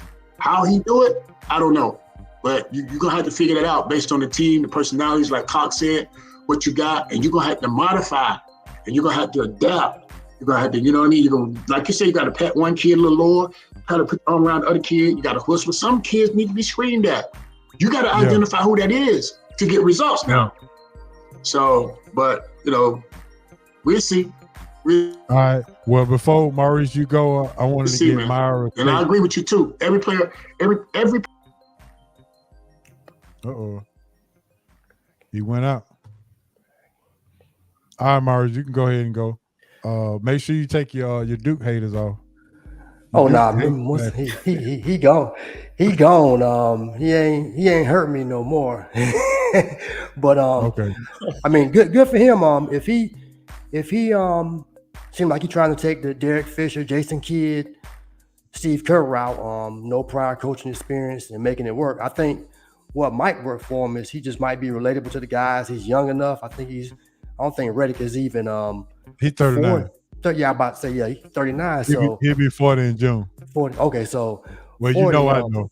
Yeah. So he'll be relatable. So it just depends on how it goes. And he was a role player, so history has shown that role players usually coach the best, end up being the best coaches. Most the pro guy, the superstars just don't understand what he know. What as a role player, he know what role players go through and what limitations they have. They always say superstars don't understand that, like your Magic or your Isaiah Thomas. Even though Bird pretty much excel with it, but when you look at the other great coaches, Phil Jackson, Greg Popovich, Larry Brown, they play on a certain level. Yeah, Phil Jackson, Larry Brown played in the NBA. Pat Riley, but role players, and they know how to deal with the regular guy to an extent. And you have to. And if you get a superstar, say like a Kobe, when he came out, he was terrible teammate, but eventually he got broken down. The good thing he had Shaq, but I mean, I'm going through that book, 3 Rings, about him, Phil Jackson, and Shaq, man. Kobe was a terror when he first came out, man. Just got the ball, dribble. It's all me. And so he eventually came around to understand how you gonna win the league. So if he get it and the LaMelo Ball stays healthy, he hasn't been healthy, so that's not gonna help him. And then maybe Brandon Miller stays good, then that'll be because they got a bunch of young guys. They got Mark Williams, and what you call them, Bridges, real athletic, but they gonna be bad. Yeah. Okay. Well, I would say this. I would say, to Bo's point, leadership is big in coaching these days. Can you get guys to follow you? Can you get guys to play for you? Can you get guys to follow you to where you want to lead them? So leadership is big in coaching these days. And I think if he gets the job, the staff that he hires would be just as important as his coaching ability. Once he hired his staff, I think his staff can touch on some of those nuances that we talked about as far as wearing those hats, because some of the assistant coaches have to wear some of those hats as well. But I think leadership is the biggest key for sports today. How many kids can you get to follow you and play for you the way that you want them to play for you? And I think that's where we at today as far as coaching and being an effective coach, is how well of a leader you are. And that's all I got on that. All right, let's see what see what Myra got. Myra had said, from an HR lady perspective, if I was a coach, I would prefer a player with limited experience and a lot of potential over a player that has jumped from team to team, dragging bad habits along. That's from our previous conversation. So I think she got a good point. Marla said that he would give JJ the job. Coach said anything to get him off TV. I don't know about that, Coach. Wow. I thought he was pretty good. Yeah. JJ is a mid-level player, so that means he probably won't have a lot of expectations, but the patience, as Hancock said, will have to be important. Oh, we already read that part. Well, that's it. That's all we got. So as we get ready to get up out of here, Maurice, I'm going to let everybody know where they can find your podcast and everything that you're doing, and so we can get up out of here. Okay, yeah, it's just simple. Spotify, search All Basketball Podcasts. Anywhere you get podcasts. It's also on YouTube. And, those 2 spots are the main places you can check out the podcast, and I greatly appreciate it. Thanks for having me on as well. Absolutely, no problem. All right, Bo, what you got, baby? Let them know where you can get Ring the Bell, the podcast on YouTube. Let them know how they can find it and all the stuff that you're doing, and you keep winning all these championship trophies and things of that nature because you got a team. He's muted. And let them know where they can find your next camp, event, and all this other kind of stuff that you got going on with Bo Bell. Tell them to unmute himself. Bo Bell, you muted. Yeah, you muted, Bo. You muted, Bo Bell. Cut your So, mic yeah, on. can y'all hear me now? Yeah, there It's you go. on now. Is it on now? Yeah, All you right, good? bet. My bad. Hey, so guys, man, listen. Yeah, we developing, man, over here. It's team first, me second, and I'm excited to continue to develop a lot of these young players, even older players, pros. We have 3 academies: Bo Bell South, which is right there on Butler Road. You can find us 3675 Butler Road, Renaissance Church of Christ. We have a Midtown location, West Hunter Street Baptist Church, and we have a north location at Bradcliffe Baptist Church. There it is. And we there, man. Just go to our website, CoachBoBell.com, Coach Bo Bell, and you check us out. Then we check our podcasts out, the Final Bell on Halftime Network, man. We're just trying to shed light on everything. We have some very good guests come on that's just giving information and inspiring, etc., man. So just trying to be a part of the solution, man, not the problems, because we got some. There it is. All right, man. I'm gonna start off with my shout outs. I want to shout out Bo Bell, That's it. Maurice, and Hancock, man. Thank y'all for coming on and having an inspiring conversation. This might be one of our most impactful roundtable discussions that we've had in a very, very long time. Very, very impactful, very inspiring, and we can't do nothing but go up from here, man. And appreciate everybody tuning in on Facebook, on YouTube. We have not a lot of new listeners. I'm sure we have some folks from Columbus, all over the globe, man. We international wide. So as the international players are coming over here to the US, we are going out to the international places with SRT, baby. That's how we doing. So thank everybody for tuning in online and listening to what we got to say.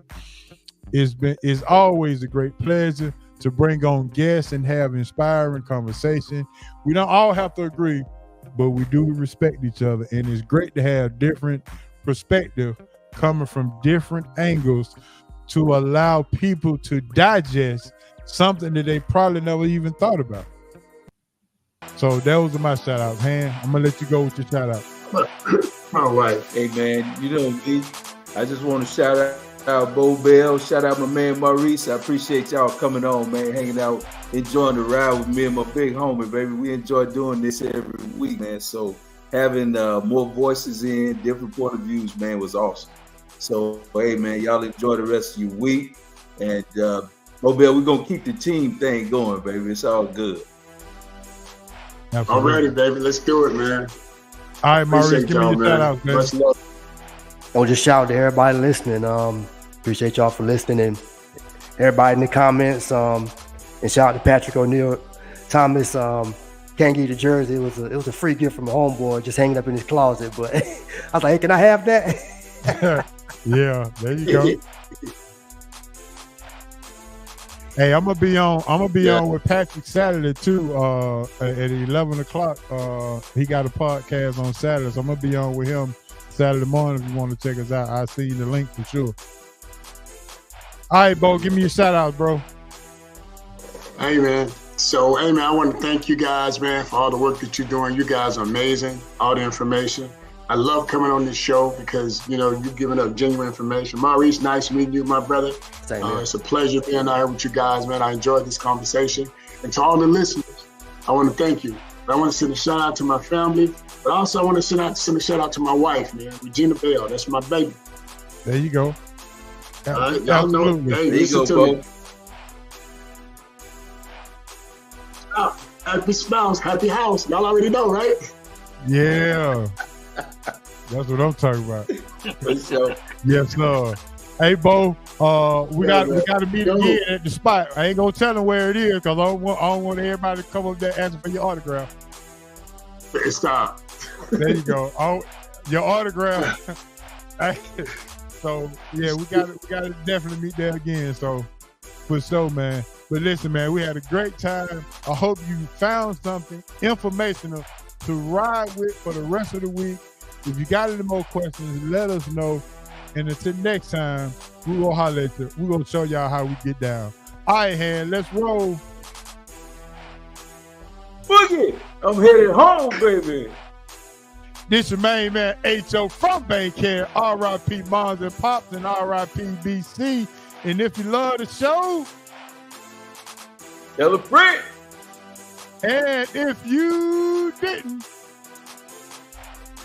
We gonna join the team anyway. Peace. and we out. Peace. Peace. That's what's up, man.